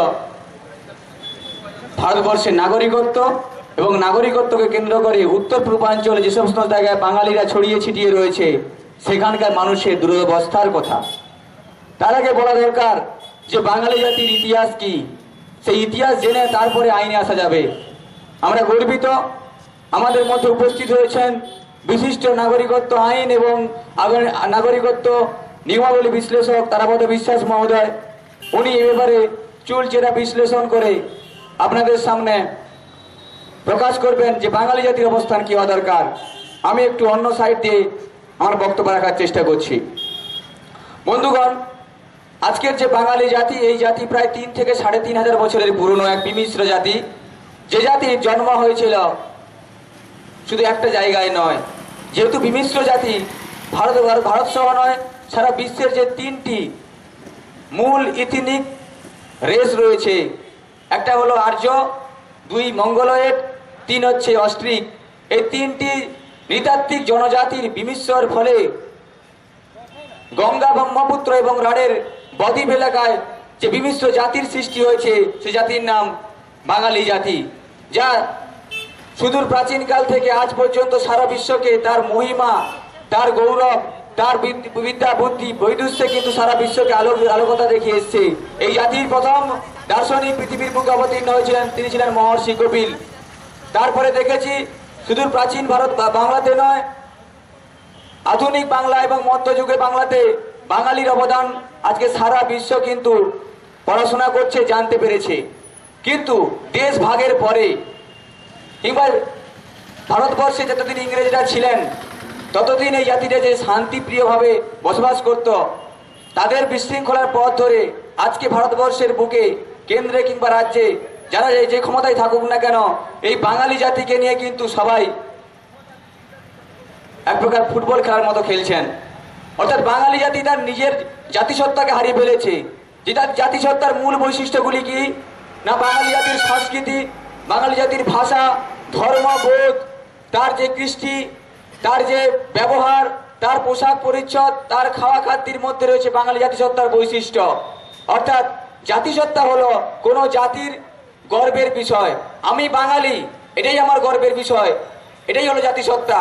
কিন্তু ভারতবর্ষের বুকে বর্তমান বাঙালি জাতি যে জায়গায় অবস্থান করছে, সেই জায়গাতে দাঁড়িয়ে বলতে হচ্ছে ভারতবর্ষে বর্তমান যে কিছুদিন আগে নাগরিকত্ব আইন পাস হয়েছে, সেই আইন বাঙালিদের বাঁচার জন্য খুব সুখকর নয়।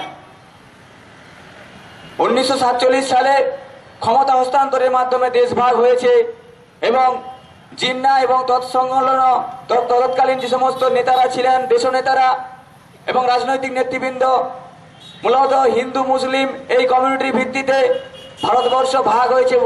যে বৃহৎ ভারতবর্ষ ছিল, পশ্চিম পাকিস্তান, পূর্ব পাকিস্তান অন্যদিকে চলে যায়, আর মাঝখানে থাকে ভারতবর্ষ।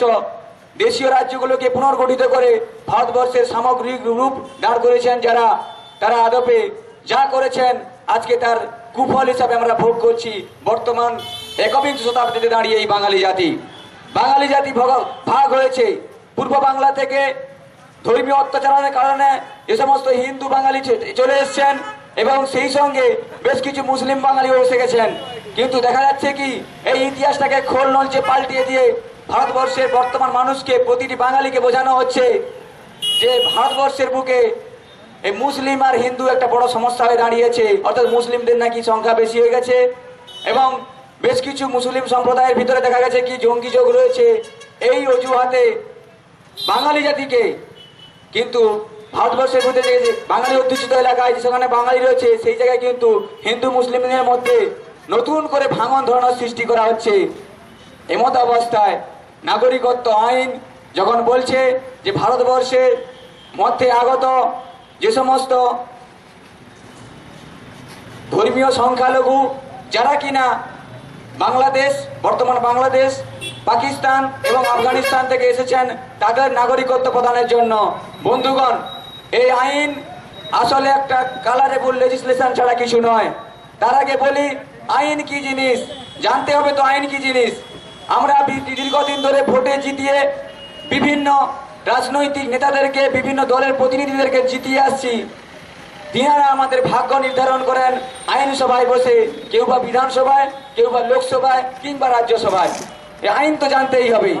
আমাদের জনপ্রতিনিধিরা যান সেখানে দেশ চালানোর জন্য, বিভিন্ন ডিপার্টমেন্ট চালানোর জন্য কেন্দ্র কিংবা রাজ্য সরকার বিভিন্ন রকম মানসিকতা নিয়ে যে একটা কোড অর্থাৎ বিধি লাগু করেন, সেটা আইন রূপে পরিণত হয়।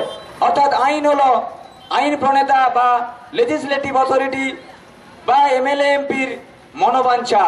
যখন আমরা দেখি ভারতবর্ষের বুকে কোনো নেতা আছে দিনের গল্প শুনিয়ে মানুষকে, সুখের দিনের কথা শুনিয়ে ভারতবর্ষের মানুষকে একটা সিস্টেমের মাধ্যমে বঞ্চিত করার আইনি সিলমোহর চাপান, তখন কিন্তু অন্য কোনো জাতি চুপ করে থাকতে পারে, বাঙালি জাতি কিন্তু চুপ করে থাকতে পারে না।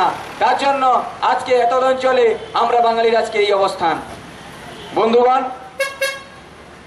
যে বাঙালি জাতি 200 বছর, প্রায় 200 বছর, আদপে 190 বছরের কিছু বেশি দীর্ঘদিন সাদা চামড়ার ব্রিটিশদের অধীনে ছিল, সেই বাঙালি জাতিকে শুধু নয় সারা ভারতবর্ষকে কিন্তু স্বাধীনতায় নেতৃত্ব দিয়ে এসেছিল, রক্ত ঝরিয়ে ফাঁসির দড়ি গলায় পরে যে জাতি কিন্তু ভারতবর্ষকে নেতৃত্ব দিয়েছিল, সেই জাতি স্বাধীন ভারতবর্ষে কি পেল? সেই বাঙালি জাতিকে দ্বিধাখণ্ড করে, এবং শুধু দ্বিধাখণ্ড নয়, বহুধা বিখণ্ডে বিভক্ত করে বাঙালি জাতিকে ভারতবর্ষে বিভিন্ন রাজ্যে পাঠিয়ে দেওয়া হয়েছে। সেই বাঙালি জাতি আজকে ওড়িশাতে রয়েছে, রয়েছে ঝাড়খণ্ডে, রয়েছে বিহারে, উত্তরপ্রদেশে, রয়েছে মেঘালয়, মিজোরাম, মণিপুর, ত্রিপুরা, আসাম সহ বিভিন্ন জায়গাতে, এবং ছড়িয়ে দেওয়া হয়েছে দণ্ডকারণ্যে, ছড়িয়ে দেওয়া হয়েছে মুম্বাইতে। কি জন্য বন্ধুগণ? জানতেই তো হবে সেই ইতিহাসের কথা। বন্ধুগণ, কোনো একটি বিশেষ জাতি যদি বিদ্যা, বুদ্ধি, বিজ্ঞান, চেতনা, কলা, সঙ্গীত, সাহিত্য, রাজনীতি, ধর্মনীতি, সাহিত্য সমস্ত দিকে নিজেদেরকে সুপ্রতিষ্ঠিত করতে পারে, স্বাভাবিকভাবেই অন্য জাতির কিন্তু ঈর্ষার কারণ হয়ে দাঁড়ায়। আর এই জিনিসটা প্রথম উপলব্ধি করতে পেরেছিল সুচতুর ইংরেজ। তাই যাওয়ার আগে নেহরুকে শিখিয়ে দিয়ে গেছিলেন যে ডিভাইড অ্যান্ড রুল পলিসি করে বাঙালিকে যদি না জব্দ করতে পারো, এই বাঙালি হবে আগামী দিনে ভারতবর্ষের অন্যতম নির্ণায়ক। তাই সেদিনের শেখানো বুদ্ধি ধরে বাঙালি জাতিকে খণ্ড খণ্ড করে দেওয়া হয়েছে। বাঙালি যাতে না আর নতুন করে ঐক্যবদ্ধ হতে না পারে, তার জন্য বাঙালি জাতির বুকে প্রচুর সংগঠনের জন্ম নিয়েছে, প্রচুর সংগঠন। আজকে তাই বাঙালি সিপিএম, কংগ্রেস, তৃণমূল, বিজেপি এবং ছোট ছোট আঞ্চলিক দলে বিভক্ত হয়ে গিয়ে নিজেদের মধ্যে আমরা মারামারি করে মরছি।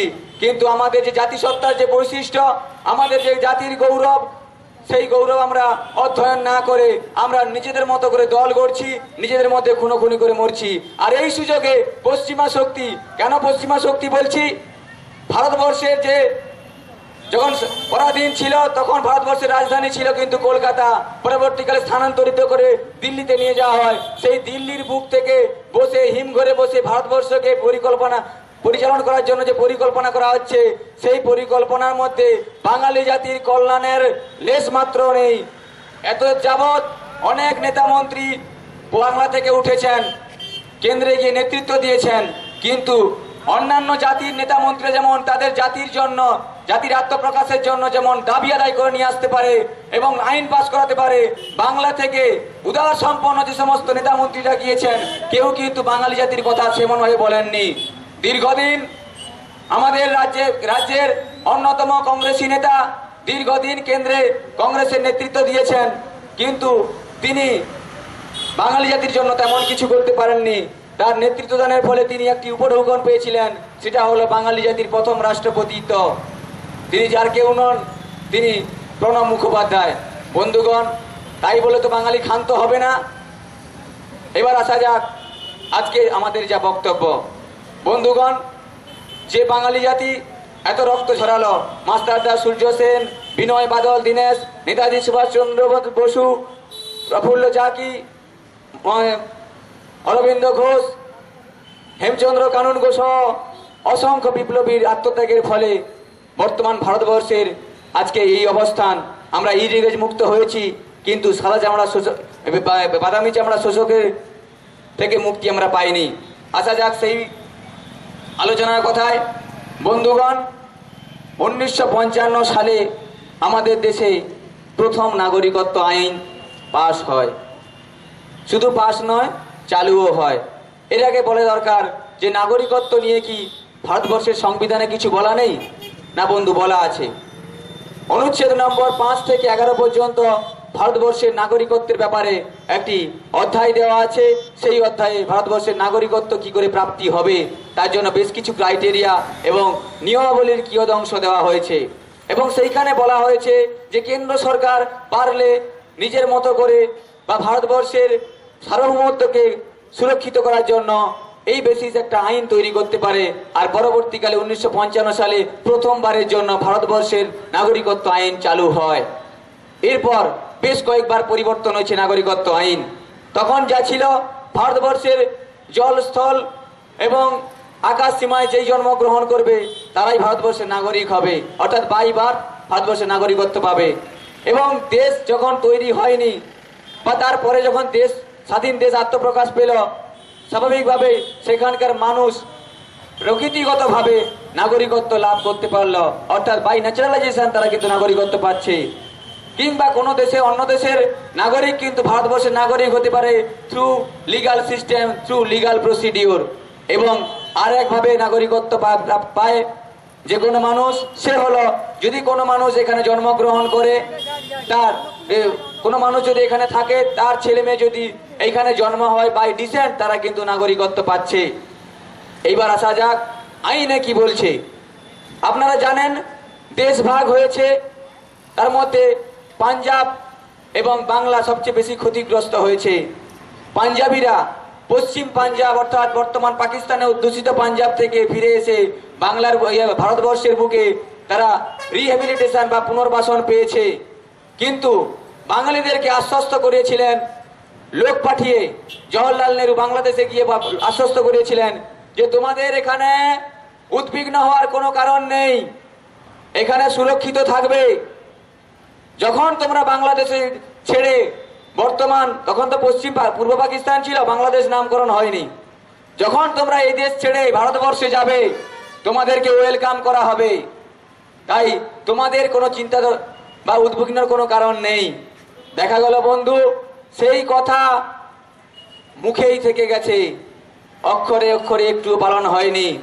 পরবর্তীকালে ধর্মীয় অত্যাচারের শিকার হয়ে কিংবা ইনসিকিউরিটি ফিল করে যখন এই ভারতবর্ষের বুকে, এই বাংলার বুকে যখন বাঙালিরা চলে আসে, তখন কিন্তু একটা অন্য রূপ দেখতে পাই। সেই ভারতবর্ষের মানুষদের মধ্যে থেকে এই যে পূর্ব পাকিস্তান বা বর্তমান বাংলাদেশ থেকে যারা উঠে এসছে, তারা উদ্বাস্তু এবং শরণার্থী হিসাবে চিহ্নিত হয়ে তারা বিভিন্ন রাজনৈতিক দলের অনুগ্রহে ভারতবর্ষে বিভিন্ন জায়গায় ছড়িয়ে ছিটিয়ে থাকলেন। তার ফলে বাঁচার তাগিদে আর কিন্তু ঐক্যবদ্ধ হওয়ার তেমন কোনো আর রাস্তা থাকলো না। থাকতে থাকতে এই আইন পরবর্তীকালে সংশোধিত হয়। আপনারা জানেন বাঙালি শুধু বাংলাদেশ থেকে নয়, তারা কিন্তু পশ্চিমবঙ্গ সহ উত্তর পূর্বাঞ্চলে বিভিন্ন রাজ্যে গিয়েছে। দেখা গেছে উগ্র যাত্রাভিমানী অহমিয়ারা কোনো হিন্দু মুসলিম নয়, বাঙালি দেখলে তাদেরকে লাঞ্ছনার শিকার করছে, লাঞ্ছিত করছে, গঞ্জনা দিচ্ছে। তাই সেখানে যেহেতু অল আসাম স্টুডেন্ট ইউনিয়ন, অর্থাৎ বর্তমান আসামের যে অল আসাম স্টুডেন্ট ইউনিয়ন, সংক্ষেপে আসু, তারা বেঁকে বসলো যে আমাদের জন্য কিন্তু আলাদা আইন করতে হবে, তার জন্য চুক্তি করতে হবে। করলেন কি? আসাম অ্যাকর্ড, অর্থাৎ আসাম চুক্তি। যা সম্পূর্ণভাবে ভারত সরকারের উদ্ঘোষিত এবং চালু হওয়া সংবিধানকে উপেক্ষা করে কাঁচকলা দেখিয়ে এই আসাম অ্যাকর্ড বা আসাম চুক্তি পাশ করানো হয় এবং তারপরে ভারতবর্ষের আইন সংশোধন করা হয়, নাগরিকত্ব আইন, এবং সেই সঙ্গে সংবিধান সংশোধন করা হয় 1985 সালে এবং 86 সাল থেকে ভারতবর্ষের নতুন আইন আবার চালু হয়, সংশোধিত আইন, সেটা হলো নাগরিকত্ব সংশোধিত আইন 1986। তারপরে 2003 সালে যখন কেন্দ্রে এনডিএ সরকার ছিল, প্রধানমন্ত্রীত্ব দিচ্ছিলেন মাননীয় অটল বিহারী বাজপেয়ী, তখন এই নাগরিকত্ব আইনের আরেকটু সংশোধিত রূপ আনা হলো, যা শুনলে আমরা অবাক হবেন। আমরা মনে করি যে ভারতবর্ষের বুকে মুসলিমরাই প্রধান সমস্যার কারণ, এই নিয়ে সবচেয়ে বেশি মাথা গরম করে রেখেছি। শুনুন তাহলে কি সংশোধন করেছে। এই প্রথমবারের জন্য 2003 সালে এলো কি অবৈধ অনুপ্রবেশকারী। এর আগে ভারতবর্ষের বুকে এই সংখ্যাটা ছিল না, এই শব্দটা ছিল না, অবৈধ অনুপ্রবেশকারী অর্থাৎ ইলিগাল মাইগ্রেন্টস। মানে কি, ভারতবর্ষের চতুর্সীমার ভিতরে অন্য কোন দেশের নাগরিক কোন রকম ভ্যালিড পাসপোর্ট বা ভিসা ছাড়া বা ট্রাভেল ডকুমেন্ট ছাড়া ভারতবর্ষের সীমায় যদি এসে থাকেন তাহলে তিনি অবৈধ অনুপ্রবেশকারী। বন্ধুগণ, এতদিন তো এই সংখ্যাটা ছিল না, 2003-এর আগে। এটা হলো আজকে যারা কেন্দ্রে শাসন করছেন তাদের দীর্ঘদিনের সুপরিকল্পনা, এবং এই পরিকল্পনাটা ছিল কংগ্রেসীদের, কিন্তু তারা লাগু করতে যাননি। কেন যাননি? তারা জানতেন এটা করতে গেলে কিন্তু একটা সেনসিটিভ ইস্যু হয়ে দাঁড়াবে। দেখা গেল কি 2003 সালে অবৈধ অনুপ্রবেশকারী ঢোকাতে গিয়ে বাঙালি জাতি তার নাগরিকত্ব নিয়ে সবচেয়ে বেশি বঞ্চনার শিকার হতে চলেছে। বন্ধুগণ, তার পরবর্তীকালেই আপনারা জানেন আসামের বুকে যে সমস্ত উগ্রপন্থী দলগুলো রয়েছে যারা বাঙালিদেরকে একেবারেই সহ্য করতে পারে না, তারা কিন্তু দিকে দিকে বাঙালিদের বিরুদ্ধে বাঙালি খেদাও আন্দোলন, এবং তারা শেষ পর্যন্ত সুপ্রিম কোর্টে গিয়ে মামলা করে তারা কিন্তু শুরু করেছে কি এনআরসি। তার আগে ছিল ডাউটফুল ভোটার। 2016 সালে অসমের বুকে বা 2016-র আগে অসমের বুকে যখন বিজেপির বিন্দুমাত্র কোনো লেশ ছিল না, 2016 সালে হঠাৎ করে গিয়ে শুধুমাত্র হিন্দুদের নাগরিকত্ব দেওয়ার ইস্যু তুলে সেখানে ক্ষমতায় এলেন। তাদের সেই প্রতিশ্রুতি পালনের জন্য 2019 সালে ডিসেম্বর মাসের দ্বিতীয় সপ্তাহে নাগরিকত্ব বিল পাস করানো হয়েছে, এবং তারপরে রাতারাতি রাষ্ট্রপতির সম্মতি নিয়ে এটাকে আইনে পরিণত করা হয়েছে, যার ফলে বর্তমান সারা ভারতবর্ষ জুড়ে একটা তুমুল বিশৃঙ্খলা পরিস্থিতির সৃষ্টি হয়েছে। বন্ধুগণ, বাঙালি শুধু ভারতবর্ষের নাগরিকত্বের বলি হচ্ছে, আর কোনো জাতি কিন্তু বলি হচ্ছে না। বলে রাখি, বাঙালি বাঙালি বলছি, বাঙালি আসলে কারা? বাংলায় যারা বসবাস করে, বাংলা ভাষায় যারা কথা বলে, বাঙালির কৃষ্টি সংস্কৃতির সঙ্গে যারা নিজেদেরকে মিলিয়ে মিশিয়ে এক করে দিয়েছে, যারা বাংলায় অর্থ উপার্জন করে, বাংলায় খরচ করে, বাংলার অর্থকে বাইরে পাচার করে না, ড্রেনেজ করে না, তারাই হচ্ছে খাঁটি বাঙালি। বন্ধুগণ, এই বাঙালির অনেকগুলো বা সম্প্রদায় রয়েছে, আবার অনেকগুলো কিন্তু উপভাগ রয়েছে। এই বাঙালি আবার বৌদ্ধ, মুসলিম, খ্রিস্টান, জৈন এবং বিভিন্ন সম্প্রদায়ে বিভক্ত। সেই সঙ্গে রয়েছে মাহাতো, চাকমা, সদগোপ, নমশূদ্র, রাজবংশী, বিভিন্ন কমিউনিটির ভাগ রয়েছে, কিন্তু জাতি আমরা একটাই, বাঙালি।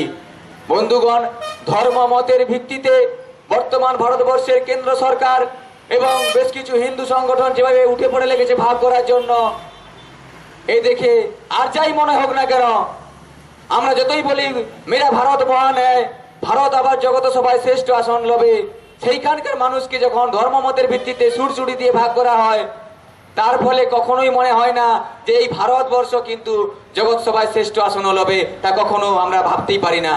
তাই বন্ধুগণ, সময় এসেছে, ইতিহাসকে নতুন করে পড়তে হবে, বাঙালিকে আবার জাগতে হবে, দেখতে হবে বাংলার বুকে যে সমাজ ছিল, বাঙালি মনীষীদের চিন্তা ভাবনা ছিল, তারা কখনোই কিন্তু হিন্দু, মুসলিম, জৈন, খ্রিস্টান এই সমাজ নিয়ে দলাদলি করেনি।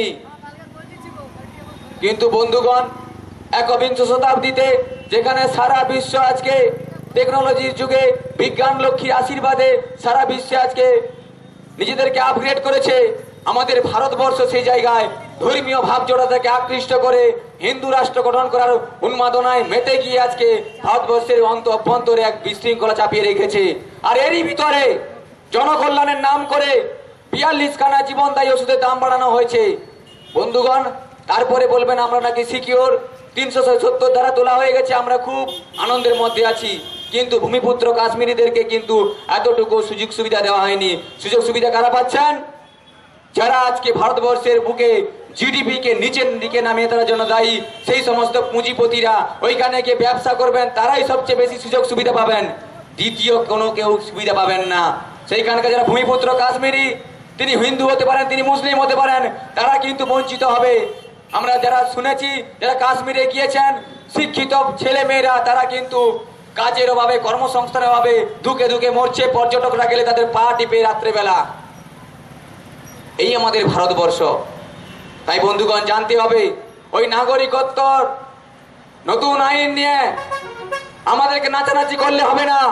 আমাদের প্রতিটি মানুষের দরকার এই স্বাধীন ভারতবর্ষের বুকে, যেহেতু আমরা এখানকার স্বাধীন ভারতবর্ষের নাগরিক, বাই ডিসেন্ট, বাই বার্থ আমরা নাগরিক, আমাদের প্রতিটি মানুষের দরকার ন্যূনতম প্রয়োজন পূর্তি। যে সরকার ন্যূনতম প্রয়োজন পূর্তি দিতে পারে না, যে সরকার আমাদের খাদ্য দিতে পারে না, বাদ্যের আওয়াজ শোনায়, সেই সরকার প্রকৃত জনকল্যাণ করতে পারে না। তাই আমাদের দরকার কি? প্রতিটি মানুষের ন্যূনতম প্রয়োজন পূর্তির জন্য অন্ন, বস্ত্র, বাসস্থান, শিক্ষা, চিকিৎসা, এই 5 ফান্ডামেন্টাল রিকোয়ারমেন্টস, অর্থাৎ 5টি ন্যূনতম প্রয়োজন পূর্তির সুনিশ্চিততা প্রদান। বন্ধুগণ, এই যাবৎ আজ 73-74 বছর হতে চলেছে ভারতবর্ষের স্বাধীনতার প্রাপ্তি হয়েছে, কোন সরকার জনকল্যাণকামী কাজ তেমন করতে পারেনি। যদি করতে পারত তাহলে আজকে কেন এখনো দেখা যায় অনেক মানুষ বুভুক্ষার হাহাকারে নিজেকে মরছে? মানুষ কেন অশিক্ষা নিয়ে বেঁচে থাকছে? মানুষ কেন চিকিৎসার অভাবে কষ্ট পাচ্ছে? বন্ধুগণ, জনকল্যাণকামী তিনিই করবেন, তিনি জনকল্যাণকামী কাজ করবেন যিনি আদর্শ নেতৃত্ব আসলে নিজেকে তৈরি করতে পারবেন, এবং যিনি আদর্শ নেতৃত্ব দানের সঙ্গে সঙ্গে উপযুক্ত পরিকল্পনা নিয়ে মানুষকে মধ্যে ছড়াবেন, সচেতনতা দিবেন এবং সেটা চালু করতে বদ্ধপরিকর, তিনি হবেন প্রকৃত দেশনেতা। বন্ধুগণ, নেতাজি সুভাষচন্দ্র বসুর পরে এমনও একজন মানুষ দেখতে পেলাম না যিনি সাধনা, সেবা, ত্যাগ, তিতিক্ষা এবং পরিকল্পনার আদর্শে নিজেকে তৈরি করে নেতৃত্ব দিচ্ছেন। বন্ধুগণ, এমন একজন নেতার খুব রকম প্রয়োজন যিনি সম্প্রদায়, জাত, পাত, ধর্ম, মত বাদ দিয়ে প্রতিটি ভারতবাসীর কল্যাণের কথা ভাববেন। এমত অবস্থায় আমরা বাঙালির বক্তব্য হলো যে ধর্ম, মত, জাত পাতের ভিত্তিতে ভেদাভেদ সৃষ্টি না করে প্রতিটি ভারতবর্ষের বুকে প্রতিটি বাঙালির নিঃশর্ত আবেদনপত্রহীন নাগরিকত্ব দিতে হবে। নাগরিকত্বের নামে বিভিন্ন রকম নিয়ম শৃঙ্খলা আপনারা এখনো শোনেননি, কেননা আইন পাস হয়েছে, আইন পাস হলে কিন্তু মানুষ নাগরিকত্ব পায় না। আপনারা জানেন যে 2013-14 নাগাদ কি 15 নাগাদ যখন আধার কার্ড চালু হয়, আধার কার্ডের জন্য আমাদের আবেদন করতে হয়েছে, তেমনি এখানে নাগরিকত্ব পেতে গেলেও যে আমাদের নাগরিকত্বের জন্য আবেদন করতে হবে। আবেদনপত্রে কিন্তু সেখানে বেশ কিছু ক্রাইটেরিয়া রয়েছে, সেই ক্রাইটেরিয়াগুলো কিছুটা বোঝা গেছে, কিন্তু এখনো নাগরিকত্ব প্রাপ্তির যে রুলস, সেই রুলস এখন আমাদের সামনে আসেনি। যার ফলে আবেদনপত্র যদি আমরা সেখানে দাখিল করি, সেইখানে কিন্তু আমাদেরকে উল্লেখ করতে হচ্ছে যে আমি বাইরের থেকে এসেছি। কেন আইনে যা বলা হচ্ছে যে নাগরিকত্ব পেতে গেলে এখানে কিন্তু সিস্টেমেটিক একটা প্রসিডিওর রয়েছে, সেই প্রসিডিওর আইনে বলা আছে 2টি শব্দের মাধ্যমে, কিন্তু এর রুলস রেগুলেশন দেওয়া নেই, রুলস তৈরি হবে আলাদাভাবে। তাই বন্ধুগণ, এই নাগরিকত্ব আইন না জানলে আমরা যদি ভালো বলি, মন্দ বলি, তাহলে আমাদের মূর্খামির কাজ হবে। এই নাগরিকত্ব আইন নিয়ে আমার পরবর্তী বক্তা বলবেন। তার আগে আমি আবারও বলবো যে বাংলাতে দাঁড়িয়ে আছি, এই বাংলা তার মধ্যে পশ্চিম মেদিনীপুর যা বিপ্লবের আঁতুড় ঘর ছিল, সেই আঁতুড় ঘরের বাঙালি আজকে তার অতীত ইতিহাস বিস্তৃত হয়ে বর্তমান ভারতবর্ষের বুকে নিজেকে গুটিয়ে রেখেছে। সময় এসেছে আবারও বাংলার ইতিহাস পড়ে বাঙালিকে জাগার সময় এসেছে। তাই আসুন, এমত অবস্থায় আমরা বাঙালি দিচ্ছে ডাক, প্রতিটি বাঙালি তার নিজস্ব জাতিসত্তার উপরে নিজের অতীত ঐতিহ্যকে অধ্যয়ন করে পুনরায় ভারতবর্ষের বুকে সমহিমায় নিজেকে তুলে ধরুক। তাতে গিয়ে প্রতিটি বাঙালি নয়, প্রতিটি ভারতবাসী কিন্তু মুক্তির আস্বাদ পাবে। নতুবা গোপাল কৃষ্ণ গোখলের সেই এক শাশ্বত বক্তব্য কিন্তু বৃথা হবে। What Bengal things today, India things tomorrow. সবাইকে ধন্যবাদ জানাই, সবাইকে যথাযোগ্য স্থানে পুনরায় সম্মান শ্রদ্ধা জানিয়ে আমি আমার ক্ষুদ্র বক্তব্য শেষ করছি। বন্ধুগণ, যে যেখানে আছেন, আমাদের পরবর্তী বক্তা যিনি বিশিষ্ট নাগরিকত্ব আইন বিশ্লেষক, তার বক্তব্য শুনুন। দেখুন, এর আগে কোনো রাজনৈতিক দলের নেতা বা কোনো বিশ্লেষক এসে এমনভাবে রাজনৈতিক প্ল্যাটফর্মে দাঁড়িয়ে প্রতিটি বাঙালির জন্য, প্রতিটি ভারতবাসীর জন্য আইনকে বিশ্লেষণ করেননি। উনি বিশ্লেষণ করবেন, শুনবেন, বোঝার চেষ্টা করবেন। আপনারা যারা লিফলেট পেয়েছেন, লিফলেট পড়ার চেষ্টা করুন, জানার চেষ্টা করুন। অযথা কোনো রাজনৈতিক দলের বক্তব্যে প্রলোভিত হয়ে নিজের ভবিষ্যৎকে, নিজের ভবিষ্যৎ প্রজন্মকে বিপথে চালিত করবেন না। সবাইকে আবারও সম্মান জানাই। জয় বাংলা, জয় বাঙালি, জয় বাঙালিস্তান। আমরা বাঙালি জিন্দাবাদ, বাঙালি ঐক্য জিন্দাবাদ। ধন্যবাদ। ধন্যবাদ আমাদের তারাপদ বিশ্বাস মহোদয়, আপনাদের কাছে ওনার মূল্যবান বক্তব্য পেশ করছেন। আপনারা দয়া করে মন দিয়ে ওই বক্তব্য শুনুন, কারণ এই বক্তব্য আপনাদের জীবনের বহু কিছু গড়ে দিতে পারে। আপনারা যেটা ভাবছেন যে কেন বেকার বেকার সময় নষ্ট করবো বক্তব্য শুনে, বন্ধুগণ, আপনারা হয়তো এখানে 1 ঘন্টা সময় নষ্ট করবেন ঠিকই, কিন্তু সারা লাইফে, সারা ভবিষ্যতের আপনাদের, শুধু আপনাদের নয়, আপনাদের পরের যে জেনারেশন আছে, আপনাদের সন্তান সন্ততিদের জন্য একটা ভবিষ্যৎবাণী আপনারা এখান থেকে পেয়ে যাবেন। সেই ভবিষ্যৎবাণী আপনারা বাড়িতে গিয়ে গ্রামে গ্রামে সন্তান সন্ততি এবং গ্রামের মানুষকে এটা বোঝাতে পারবেন যে সঠিক জিনিসটা কি, আমরা কোন জায়গায় বাস করে আছি, কেন আমাদের এটা প্রয়োজন। বন্ধুগণ, অল্প সময়ে ত্যাগ করে আপনারা বৃহৎ কিছু নিয়ে যান। আমাদের বিশিষ্ট বুদ্ধিজীবী দাদাকে বলছি আপনাদের সামনে বক্তব্য রাখতে।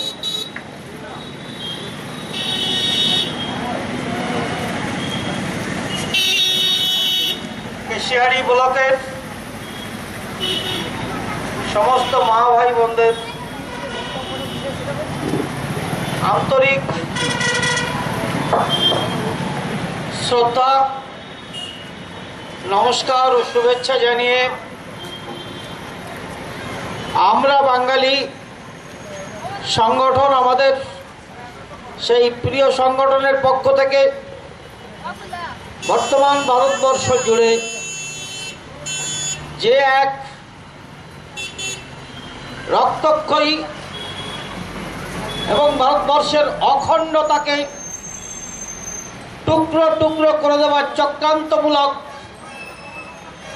এজেন্ডা নিয়ে বর্তমান শাসক দল বিজেপি এবং তার বিরুদ্ধের সমস্ত রাজনৈতিক দল এই এক এজেন্ডা নিয়ে আজ ভারতবর্ষের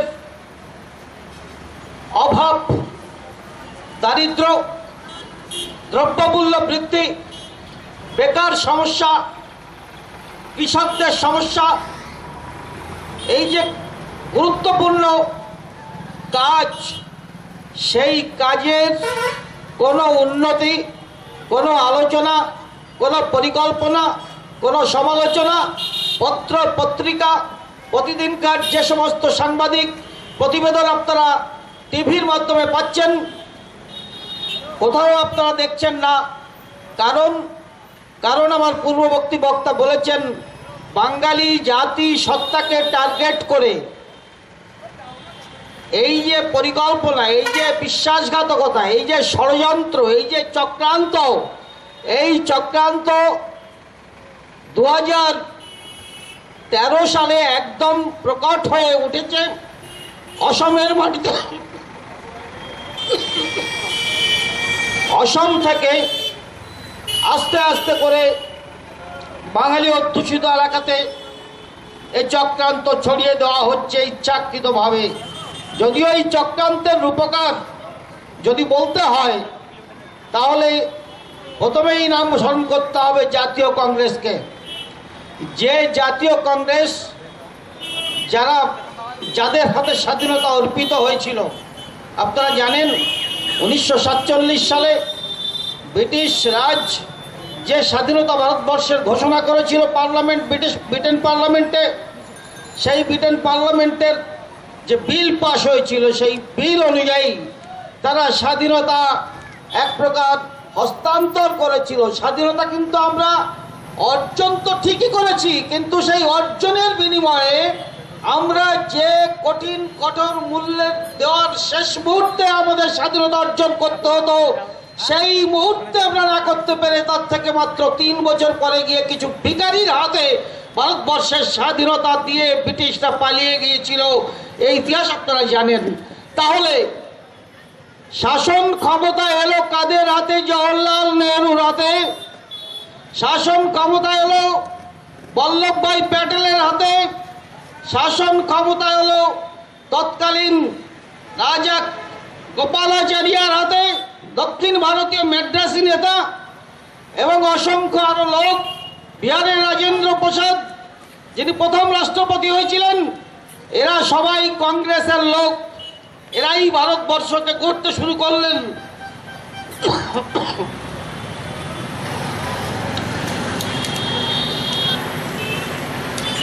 স্বাধীন ভারতবর্ষের পথ চলা শুরু হলো কংগ্রেসের হাত ধরে। সেই জাতীয় কংগ্রেস 1955 সালে নাগরিকত্ব আইন তৈরি করেছিল। নাগরিকত্ব আইন তৈরি করবার আগে 1949 সালে, আপনারা ইতিহাস পড়েছেন যারা, তারা জানবেন যে সংবিধান সভা কনস্টিটিউয়েন্ট অ্যাসেম্বলি তৈরি হয়েছিল। সেই কনস্টিটিউয়েন্ট অ্যাসেম্বলি একটা নাগরিকত্বের আইন পাশ করেছিল। 1949 সালে তারা তাদের মতামত জানিয়ে ঘোষণা করেছিল যে একটা দেশ স্বাধীন হলো ভারতবর্ষ। আগের ভারতবর্ষ বললে অনেক কিছু জায়গা নিয়ে বোঝাতো। স্বাধীন ভারতবর্ষ 1947 সালের পরে একটা দেশ হলো, একটা বাড়ি হলো, একটা জায়গা হলো, যা আমরা স্বাধীনতা দিয়ে ঘিরে ফেললাম। সেই দেশের নাগরিক কারা? একটা নতুন বাড়ি তৈরি হলো এখানে। তাহলে এই বাড়িটি কার? কে বসবাস করছে? এটা এখানকার মিউনিসিপ্যালিটির সঙ্গে যেমন লিপিবদ্ধ করতে হয়, ঠিক তেমনি স্বাধীন দেশের নাগরিক কারা? সেই পোস্টে সংবিধান সভা আইনত বললেন যে স্বাধীন দেশের নাগরিক তারাই যারা 1948 সালের পরে, 1948 সালের 19শে জুলাইয়ের আগের দিন, অর্থাৎ 18ই জুলাই, 1948 সালের 18ই জুলাই মধ্যরাত্রি পর্যন্ত যারা ভারতবর্ষে ছিলেন, আগে থেকেই ছিলেন, অথবা যারা সদ্য তৈরি হওয়া পাকিস্তান থেকে ভারতবর্ষে এসছেন। পাকিস্তান পশ্চিমে একটা ছিল, পূর্বে একটা ছিল। পূর্বেরটা ছিল বাঙালি অধ্যুষিত, আর পশ্চিমেরটা ছিল সিন্ধি, গুর্জর, রাজস্থানী, বিভিন্ন ধরনের মানুষের অধ্যুষিত, পাঞ্জাবি, শিখ, এদের অধ্যুষিত। তো এই দুই প্রদেশ থেকে আসা লোক যারা 1948 সালের 18ই জুলাই মধ্যরাত্রি 12টার মধ্যে ভারতবর্ষের, নতুন ভারতবর্ষের চৌহদ্দির মধ্যে ঢুকে পড়েছেন, তারা ভারতের নাগরিক, তাদের কিছু দেখাতে হবে না।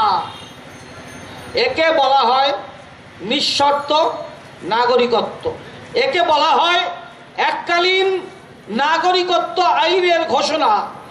একে বলা হয় আবেদনপত্রহীন। অর্থাৎ সেদিন যত লক্ষ লোক ভারতবর্ষের মাটিতে ছিলেন, যারা পাকিস্তান থেকেও এসেছিলেন, তাদের কাউকেই কোনো দরখাস্তে স্বাক্ষর করে নাগরিক হতে হয়নি। আবাল বৃদ্ধ বনিতা বাঙালি নাগরিকত্বের সংজ্ঞাটাই জানেন না।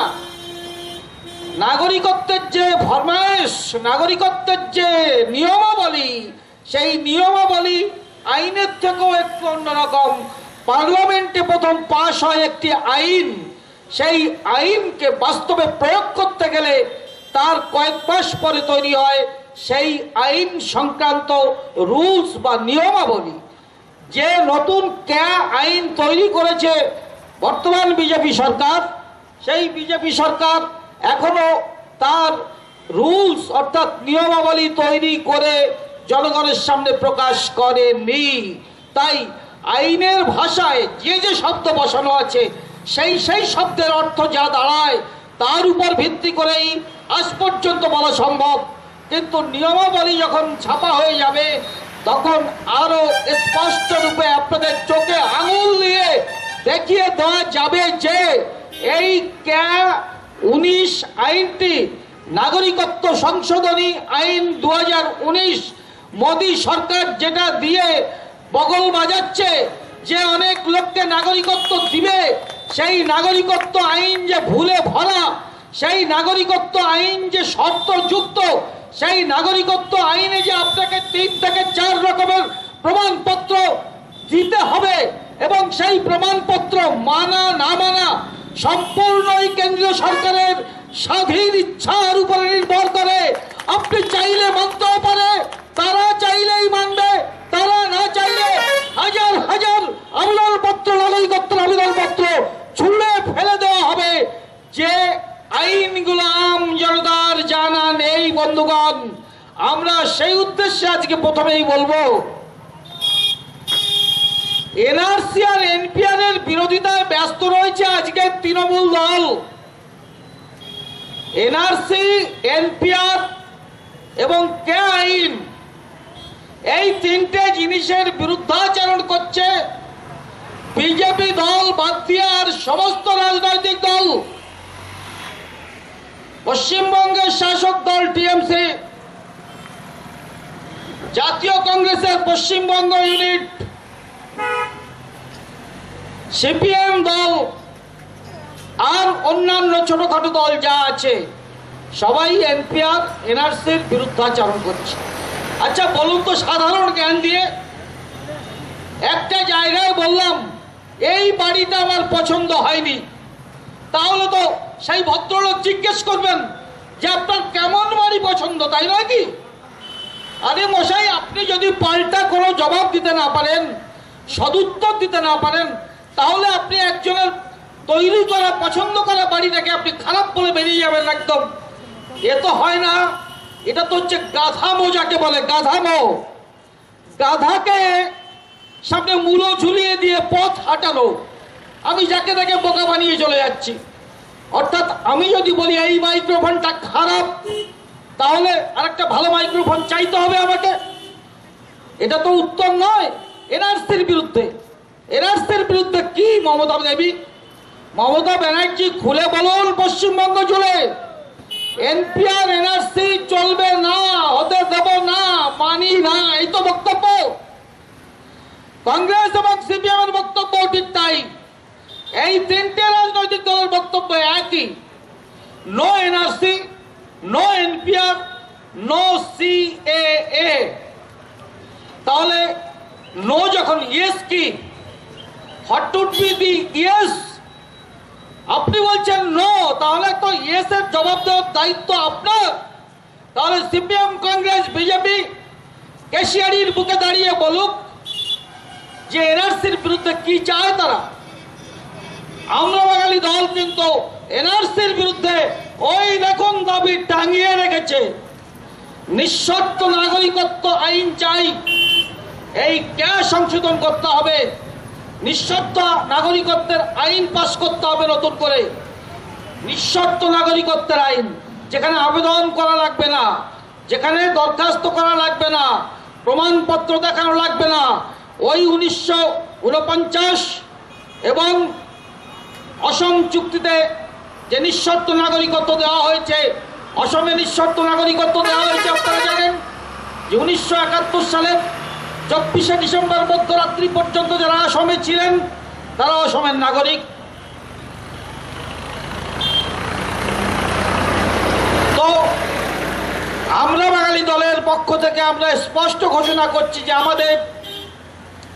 আমরা এনআরসি বা এনপিআর এর পোস্টে আমাদের ব্যাখ্যা হচ্ছে, একটা দেশ বা একটা রাষ্ট্র এনপিআর জাতীয় নাগরিক পঞ্জি বা জাতীয় জনসংখ্যা পঞ্জি, কত মানুষ বসবাস করে এটার হিসাবের প্রয়োজন নেই? প্রয়োজন আছে। আমি যদি অস্বীকার করে আমার কত ধান চাল পরিকল্পনা, আমার বাড়ি ঘর কত মানুষের জন্য পরিকল্পনা করা হবে, সেই পরিকল্পনার অঙ্গ হিসেবে যদি আমি জনসংখ্যা স্থির করতে না পারি, তাহলে আমার পরিকল্পনা ভুল হবে, আমার পরিকল্পনার মধ্যে বিরাট ফাঁক ফোকর থেকে যাবে। সুতরাং এনপিআর তো দরকার। এনআরসি একটা রাষ্ট্রের কিছু আইন কানুন থাকবে না? নিশ্চয়ই থাকবে। আমরা যে দর্শনে বিশ্বাস করি, প্রগতিশীল উপযোগ তত্ত্ব, মহান দার্শনিক শ্রী প্রভাত রঞ্জন সরকারের প্রাউড দর্শন, সংক্ষেপে প্রগতিশীল উপযোগ তত্ত্ব, এই প্রগতিশীল উপযোগ তত্ত্ব নাগরিকত্ব রয়েছে। কিসের ভিত্তিতে নাগরিকত্ব? এই যে বাঙালিস্তান হবে আমরা যে দাবি করছি, একদিন বাঙালিস্তান তৈরি হবে, একদিন সমস্ত বাংলা ভাষাভাষী অধ্যুষিত এলাকা নিয়ে বৃহত্তর বাঙালিস্তান তৈরি হবে।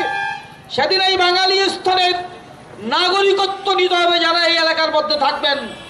প্রাউড দর্শনে পরিষ্কার বলা হয়েছে যে অন্য কোনো এলাকার মানুষ বাংলায় যদি থেকে আইন কাম করেন, বাংলার মানুষের সঙ্গে মিলেমিশে থাকেন, বাংলার সংস্কৃতি বাংলা ভাষাকে ঘৃণা না করেন, তারা পারস্পরিক মিলনের মধ্যে থাকেন, তাহলে তারা বাঙালি বলে গণ্য হবেন। কিন্তু প্রাউড দর্শনে এও বলা হয়েছে যদি কেউ শুধুমাত্র বাঙালি স্থানের এলাকার মধ্যে নিজে আয় করে সেই টাকা নিয়ে পরিবার রয়েছে বাইরে অন্য এলাকায়, সেই এলাকাতে অর্থের বহিঃস্রোত ঘটান, তাহলে তাকে থাকতে দেওয়া হবে না। This is called NRC, mister advocate Raju ভাইয়া, ইন প্রাউড দর্শন। তাহলে এনআরসির বিরুদ্ধে আমরা যেতে পারি না, এনআরসি করো, কিন্তু তার আগে 70 বছর ধরে বাঙালিদের নাগরিকত্ব নিয়ে তোমরা যে গেম খেলেছ, চক্রান্ত করেছ, ষড়যন্ত্র করেছ, বাঙালিদেরকে ঠকিয়েছ, তার হিসাব চুকিয়ে দাও আগে। অর্থাৎ নিঃশর্ত নাগরিকত্বের আইনটি পার্লামেন্টে পাশ করো, পাশ করার পরে তুমি 1 লক্ষ বার প্রতিদিন একবার করে এনআরসি করো, সকালে এনআরসি করো আর রাত্রেবেলা সন্ধ্যার পরে এনপিআর করো। আমাদের কোনো আপত্তি নেই। আমাদের আপত্তি হচ্ছে 7 দশক ধরে জাতীয় কংগ্রেস এবং তারপর 1.5 দশক ধরে আজকের বিজেপি দল ভারতবর্ষ শাসন করছে। এই বিজেপি এবং কংগ্রেসের শাসনকালে বাঙালিদের নিঃশর্ত নাগরিকত্বের কথা ভাবা হয়নি। তার কারণ আমার পূর্ববর্তী বক্তা বলেছেন যে স্বাধীনতার যজ্ঞে অল্প মুষ্টিমেয় 3-4টি জাতি ব্রিটিশের বিরুদ্ধে সশস্ত্র বা অহিংস যেভাবেই এক না কেন তীব্র আন্দোলনে সামিল হয়েছিল। তার মধ্যে অগ্রসরতম এবং অগ্রেসরতম, অর্থাৎ অগ্রসর মানে আগে চলা জাতি ছিল বাঙালি জাতি, এবার অগ্রেসর মানে অনেক জাতি তার আশেপাশে পিছনে হাঁটছে। বাঙালি জাতি শুধু আগাম ভেবেছিল, আগাম আক্রমণ করেছিল, আগাম মুক্তিযুদ্ধের ঢেউ তুলেছিল, আগাম ব্রিটিশকে হটিয়ে দেওয়ার পরিকল্পনা করেছিল, তাই নয়, সেই পরিকল্পনাকে বাস্তবায়িত করার জন্য আগে পা বাড়িয়েছিল বাঙালিরা।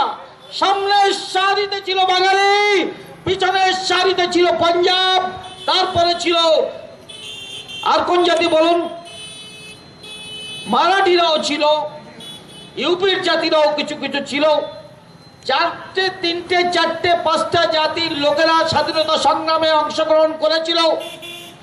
আপনারা ভারত সরকারের রেকর্ড দেখলেই বুঝতে পারবেন যে ধরুন আজকে যে আন্দামান নিকোবর দ্বীপপুঞ্জের সেলুলয়েড জেল, সেই যে জেল যেটাকে বলা হতো কালাপানি, সেই কালাপানির জেলে যে সমস্ত বিপ্লবী, স্বদেশী আন্দোলনকারী, স্বাধীনতা সংগ্রামী তাদেরকে বন্দী করে রাখা হয়েছিল, তার মধ্যে একটা গুজরাটি লোকের নাম যদি খুঁজে পান তাহলে নরেন্দ্র মোদীর নামে 1 লক্ষ স্লোগান দেন। আর যদি খুঁজে না পান তাহলে বাঙালি হয়ে আপনাকে একটা কবিতার 2 লাইন শোনাবো আমি। সপ্তকোটি কণ্ঠ কলকল নীনাদ করালে, ধী সপ্তকোটি ভুজয় ধৃত খর কর বলে। তো কে লিখেছিলেন? বাঙালি সাহিত্য সম্রাট বঙ্কিমচন্দ্র লিখেছিলেন 1880-তে আনন্দ মঠের মাধ্যমে, যার প্রকাশ আজ থেকে প্রায় 140-45 বছর পূর্বে।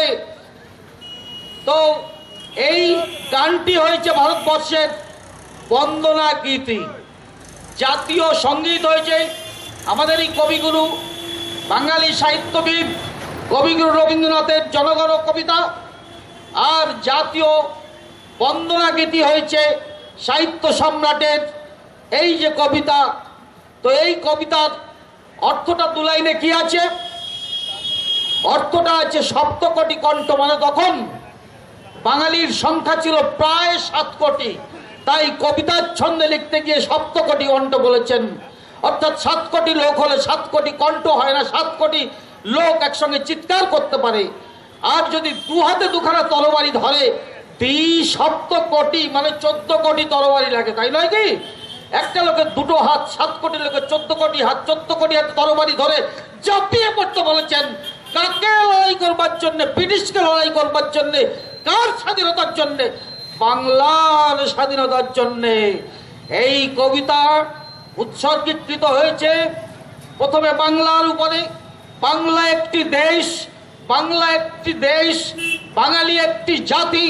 এই বাঙালি জাতিকে, বাংলাদেশকে প্রথম ব্রিটিশের বিরুদ্ধে অস্ত্র ধারণ করবার জন্য উদ্বুদ্ধ করেছিলেন বাংলার সাহিত্যিকরা, বাংলার গায়করা, বাংলার সুধীজন, বাংলার বুদ্ধিজীবীরা। এ কথা বাঙালিকে মনে রাখতে হবে। এবং তারপরে বাঙালির নেতৃত্বে সারা ভারতবর্ষ জেগে উঠেছিল একদিন। তো তাই জন্য বলা হচ্ছে যে আজকে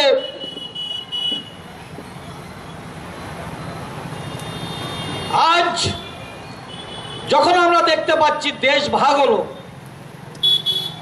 তখন একটা ধর্মমতের ধোঁয়া এসছে। এই ধর্মমতের জন্য যদি আমরা মুসলিম লীগকে দায়ী করি, কংগ্রেসকে দায়ী করি, কমিউনিস্ট পার্টিকে দায়ী করি, তাহলে সমানভাবে আজকের বিজেপিকেও দায়ী করতে হবে। যারা ইতিহাস জানেন না তারা একথা বলতে পারছেন না। সম্ভবত এই লাইনের কথা পশ্চিমবঙ্গের আকাশে বাতাসে খুব কম মঞ্চ থেকেই বলা হয়ে থাকে। কারণ বিজেপির জন্ম হয়েছে 1980 সালে। বিজেপির আগে বিজেপি কোথায় ছিল? জনসংঘের গহ্বরে ছিল। শ্যামাপ্রসাদ মুখার্জি যে দল তৈরি করেছিলেন, জনসংঘ কোথায় ছিল?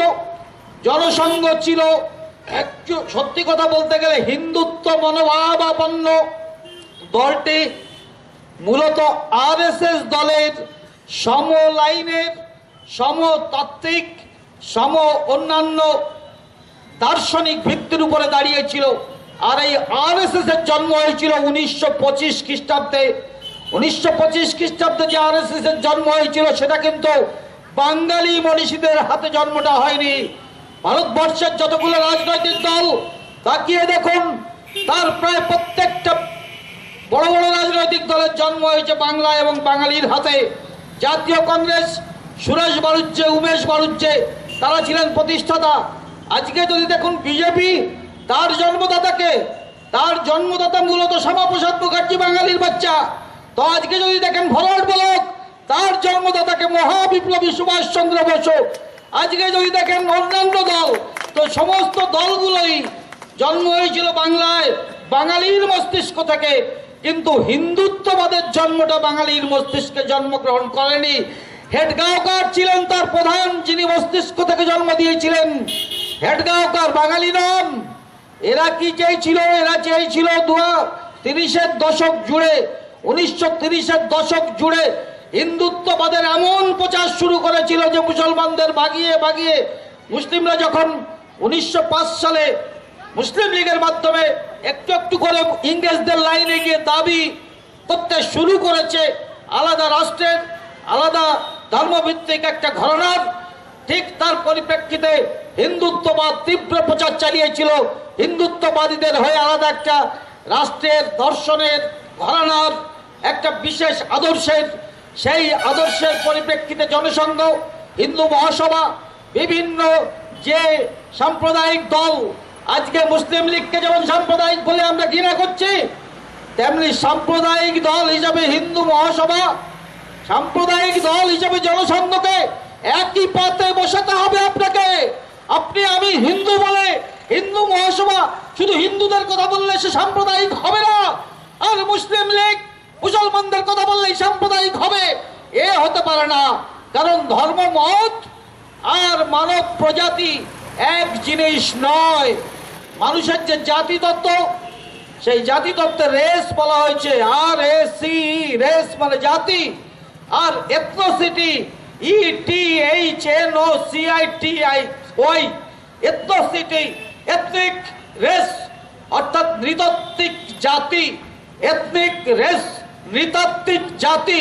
সেই নৃতাত্ত্বিক জাতি হচ্ছে বাঙালি নৃতাত্ত্বিক জাতি, যার অন্যতম প্রধান লক্ষণ, বৈশিষ্ট্য বা প্রমাণ যেটাকে বলা যায় একটি নৃতাত্ত্বিক জাতি কে, কাকে আমরা নৃতাত্ত্বিক জাতি ধরব, তার সংজ্ঞা হচ্ছে, প্রথম ক্রাইটেরিয়া হচ্ছে তার অনন্য সাংস্কৃতিক ধারা। অনন্য সাংস্কৃতিক ধারা যা বিশ্বের সমস্ত মানুষের থেকে, যার সংস্কৃতি এবং সাংস্কৃতিক ধারা সম্পূর্ণ আলাদা হতে হবে, অনন্য, যাকে এক কথায় চিনে ফেলতে পারবে মানুষ। তো বাঙালি একটি অনন্য সাংস্কৃতিক ধারার জাতিসত্তা। এই জাতিসত্তাকে চিনবার প্রথম উপায় হচ্ছে তার মাতৃভাষা। বাঙালির মাতৃভাষা বাংলা। মাতৃভাষাকে অবজ্ঞা করে, মাতৃভাষাকে উপেক্ষা করে, মাতৃভাষাকে বঞ্চনা করে, মাতৃভাষাকে একদম লাথি মেরে দূরে ফেলে দিয়ে যারা ইংরেজি শিখতে চলে যাচ্ছেন, যারা হিন্দি শিখে মনে করছেন আমার ব্যবসা ভালো হচ্ছে, যারা ইংরেজি শিখে মনে করছেন আমি বিদেশে চলে যাব বা একটা ভালো চাকরি পেয়ে যাব, তাদেরকে ভাষাতাত্ত্বিকরা যে কথা বলেছেন যে এদের বৌদ্ধিক বিকাশ যতটা হতে পারত ততটা তো হবেই না। যে মুহূর্তে মাতৃভাষা ত্যাগ করবে সেই মুহূর্তে তার বৌদ্ধিক অনগ্রসরতা অর্থাৎ ইন্টেলেকচুয়াল ডিপনেস অ্যান্ড ইন্টেলেকচুয়াল ডাম্পনেস শুরু হয়ে যাবে, পশ্চাদপসরণ। তো বাঙালি জাতি বিখ্যাত তার মাতৃভাষার জন্য। আপনারা জানেন আন্তর্জাতিক রাষ্ট্রসংঘ যেটা জাতিপুঞ্জ, তারা এই বাংলা ভাষাকে একবার নয় দুবার বিশ্বের সুললিত, সুমধুর, শ্রুতিমধুর, অত্যন্ত ব্যাকরণ ভিত্তিক একটি ভাষা বলে উন্নত সমৃদ্ধ ভাষা হিসাবে স্বীকৃতি দিয়েছে আন্তর্জাতিক জাতিসংঘ। এবং সত্যি কথা, যারা ভাষাতত্ত্ববিদদের মন্তব্য পড়েছেন তারা জানবেন যে বাংলা ভাষাকে কত শ্রদ্ধা এবং সম্মানের সঙ্গে আন্তর্জাতিক বিশ্বের বিভিন্ন ভাষাতাত্ত্বিকরা দেখে থাকেন। আর আমরা নিজেদের বাড়ির ভাষা, আমার পেটের ভাষা, আমার জাতির ভাষা, আমার জাতিসত্তার ভাষা, সেই ভাষাকে অবজ্ঞা করে এখানে হিন্দির কাছে আছি। ওই হিন্দিওয়ালা তো বাংলা বলছে না সারাক্ষণ, তাহলে বাঙালি কোন সুখে এই জায়গায় দাঁড়িয়ে 5 জন হিন্দির লোক দেখলেন আপনি আনন্দে গদগদ হয়ে হিন্দি বলতে শুরু করে দিলেন। আমাদের দোষ এটা।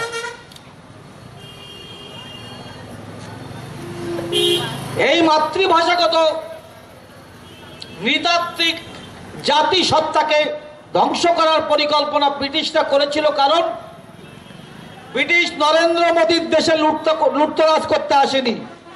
নরেন্দ্র মোদীর দেশে 1757 খ্রিস্টাব্দে কিছুই পাওয়া যাচ্ছে, কিছু পাওয়া যাচ্ছে, সারা ভারতবর্ষ লুটে নিয়ে গিয়ে রাজস্থান এবং গুজরাটের মধ্যে শয়ে কিলোমিটার বালির নিচে দিয়ে মিষ্টি জলের ক্যানেল বানিয়ে তারা চাষ করার চেষ্টা করছে।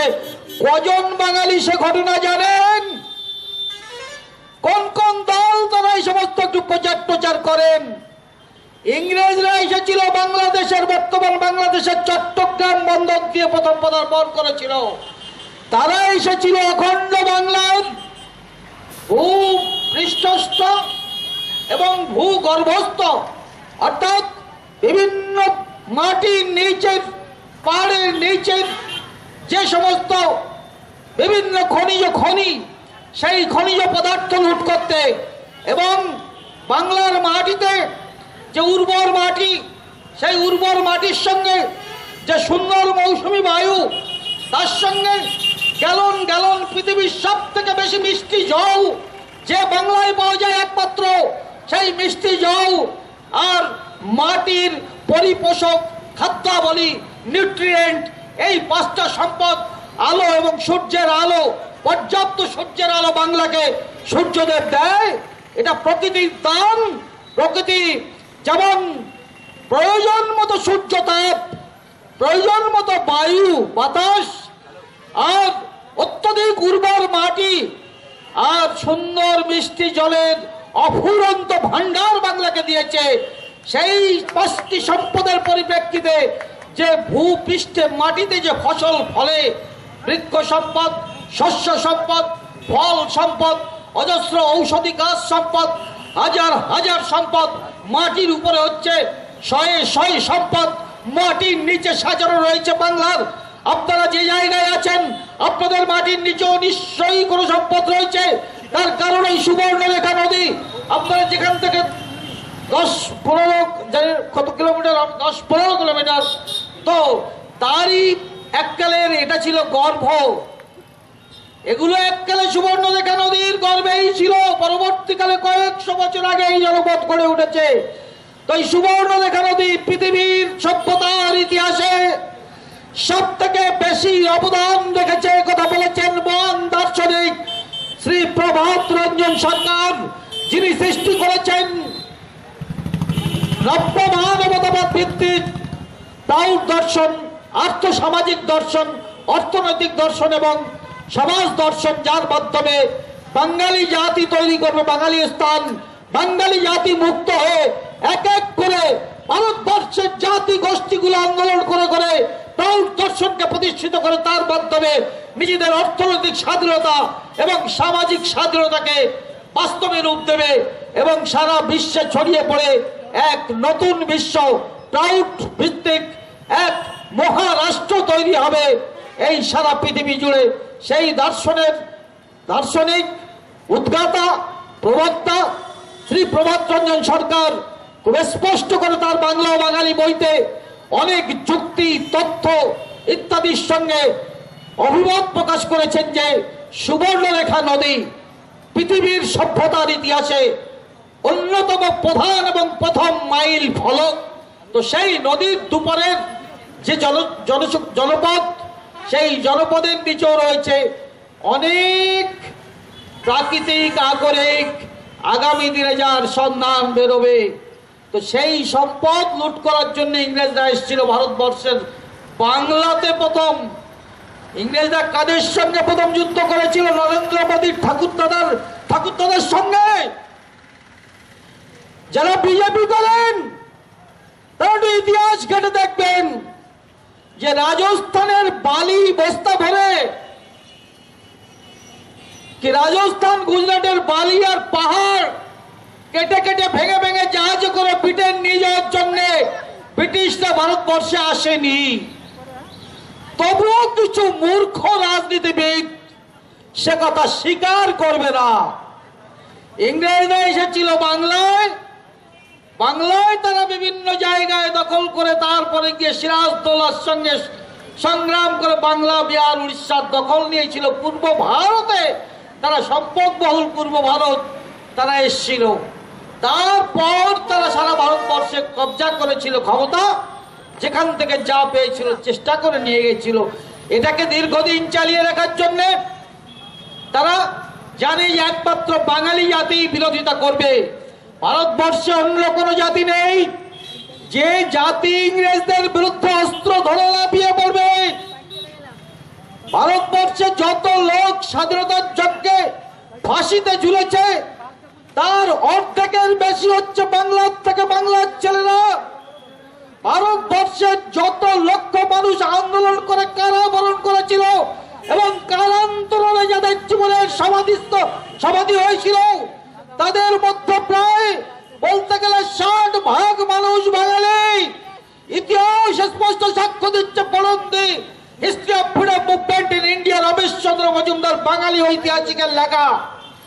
যদি ভারত রত্ন, মরণোত্তর ভারত রত্ন কাউকে দিতে হতো তাহলে লজ্জা থাকলে এই জাতীয় কংগ্রেস এবং বিজেপি দল, এই বাঙালি ঐতিহাসিক যিনি ভারতবর্ষের ইতিহাস লিখেছেন, যাকে স্বীকৃতি দেওয়া হয়েছিল, অথচ তাকে মরণোত্তর ভারত রত্ন দেওয়ার প্রয়োজন মনে করেনি।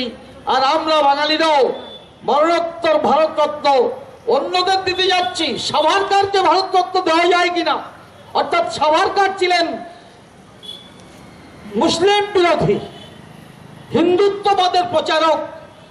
সাভারকর বিজেপির কাছে গুরুদেব, বিজেপি দলের দার্শনিক গুরু ছিলেন, হিন্দুত্ববাদের অন্যতম প্রধান পূজারী এবং ইংরেজদের বিশাল ভক্ত।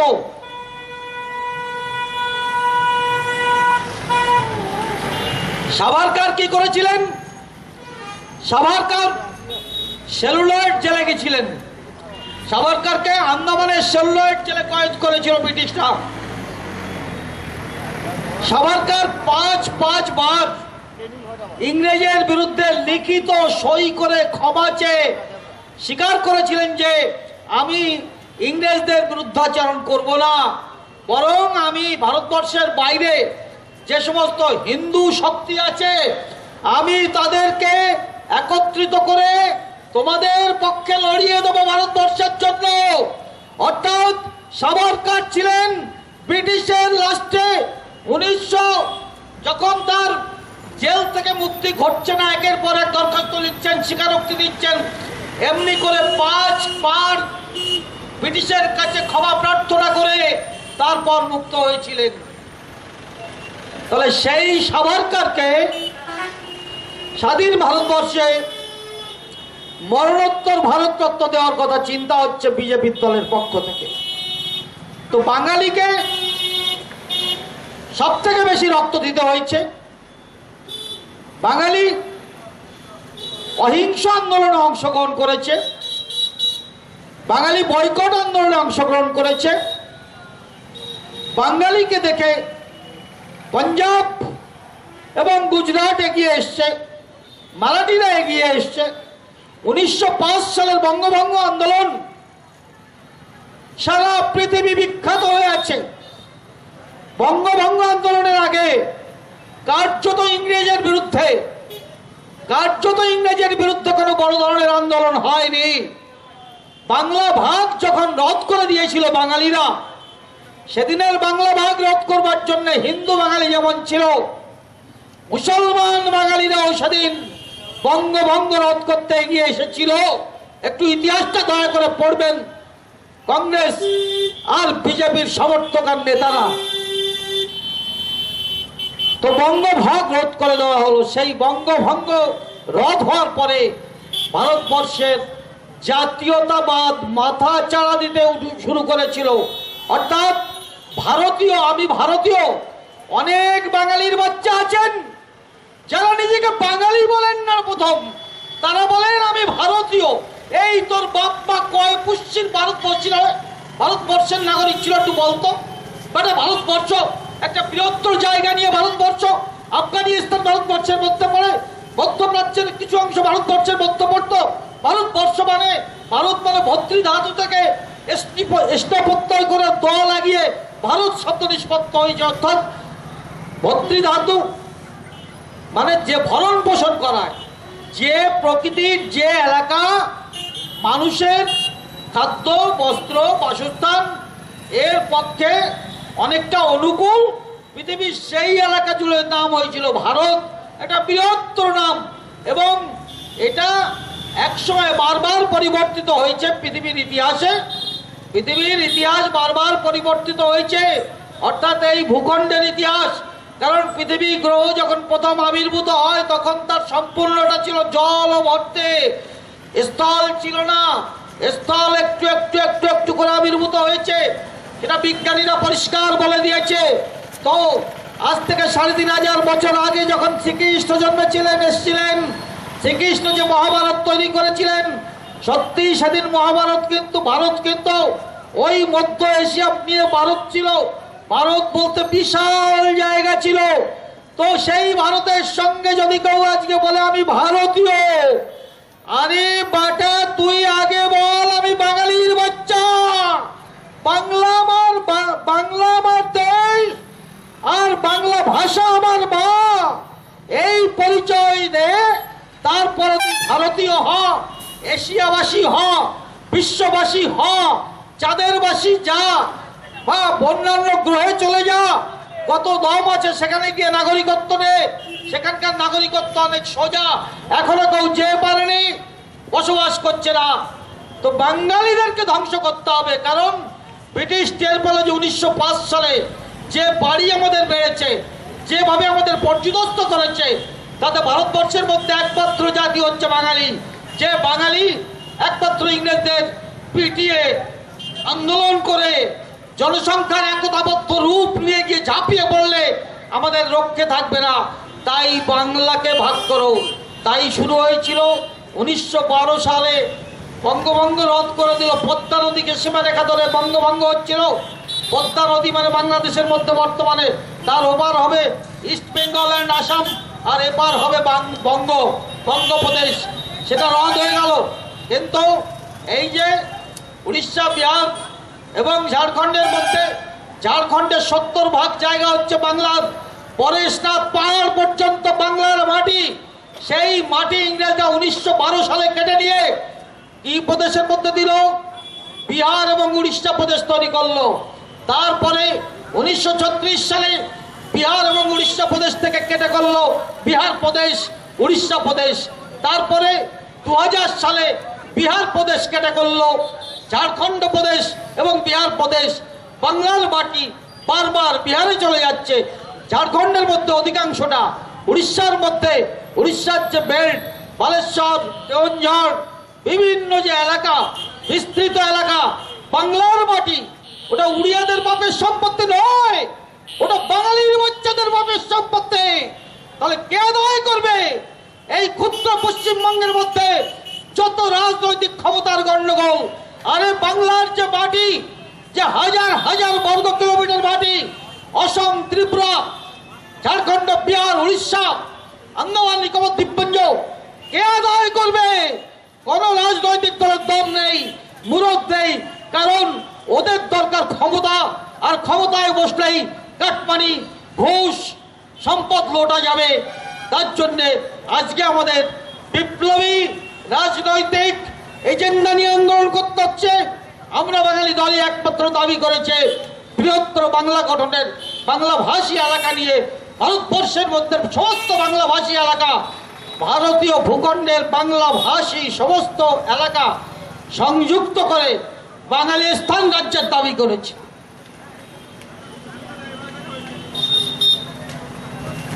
1947 সালে জওহরলাল নেহরু ছিলেন ক্ষমতা লোভী এবং ঘোরতর সুভাষ বিরোধী। কিন্তু বন্ধুগণ, আপনারা জানেন সুভাষচন্দ্র বসু, মহাবিপ্লবী রাসবিহারী বসু দেখানো পথে সুভাষচন্দ্র বসু যে কাজ করেছিলেন, ভারতবর্ষের তৎকালীন রাজনৈতিক নেতৃবৃন্দ স্বপ্নেও চিন্তা করতে পারছিল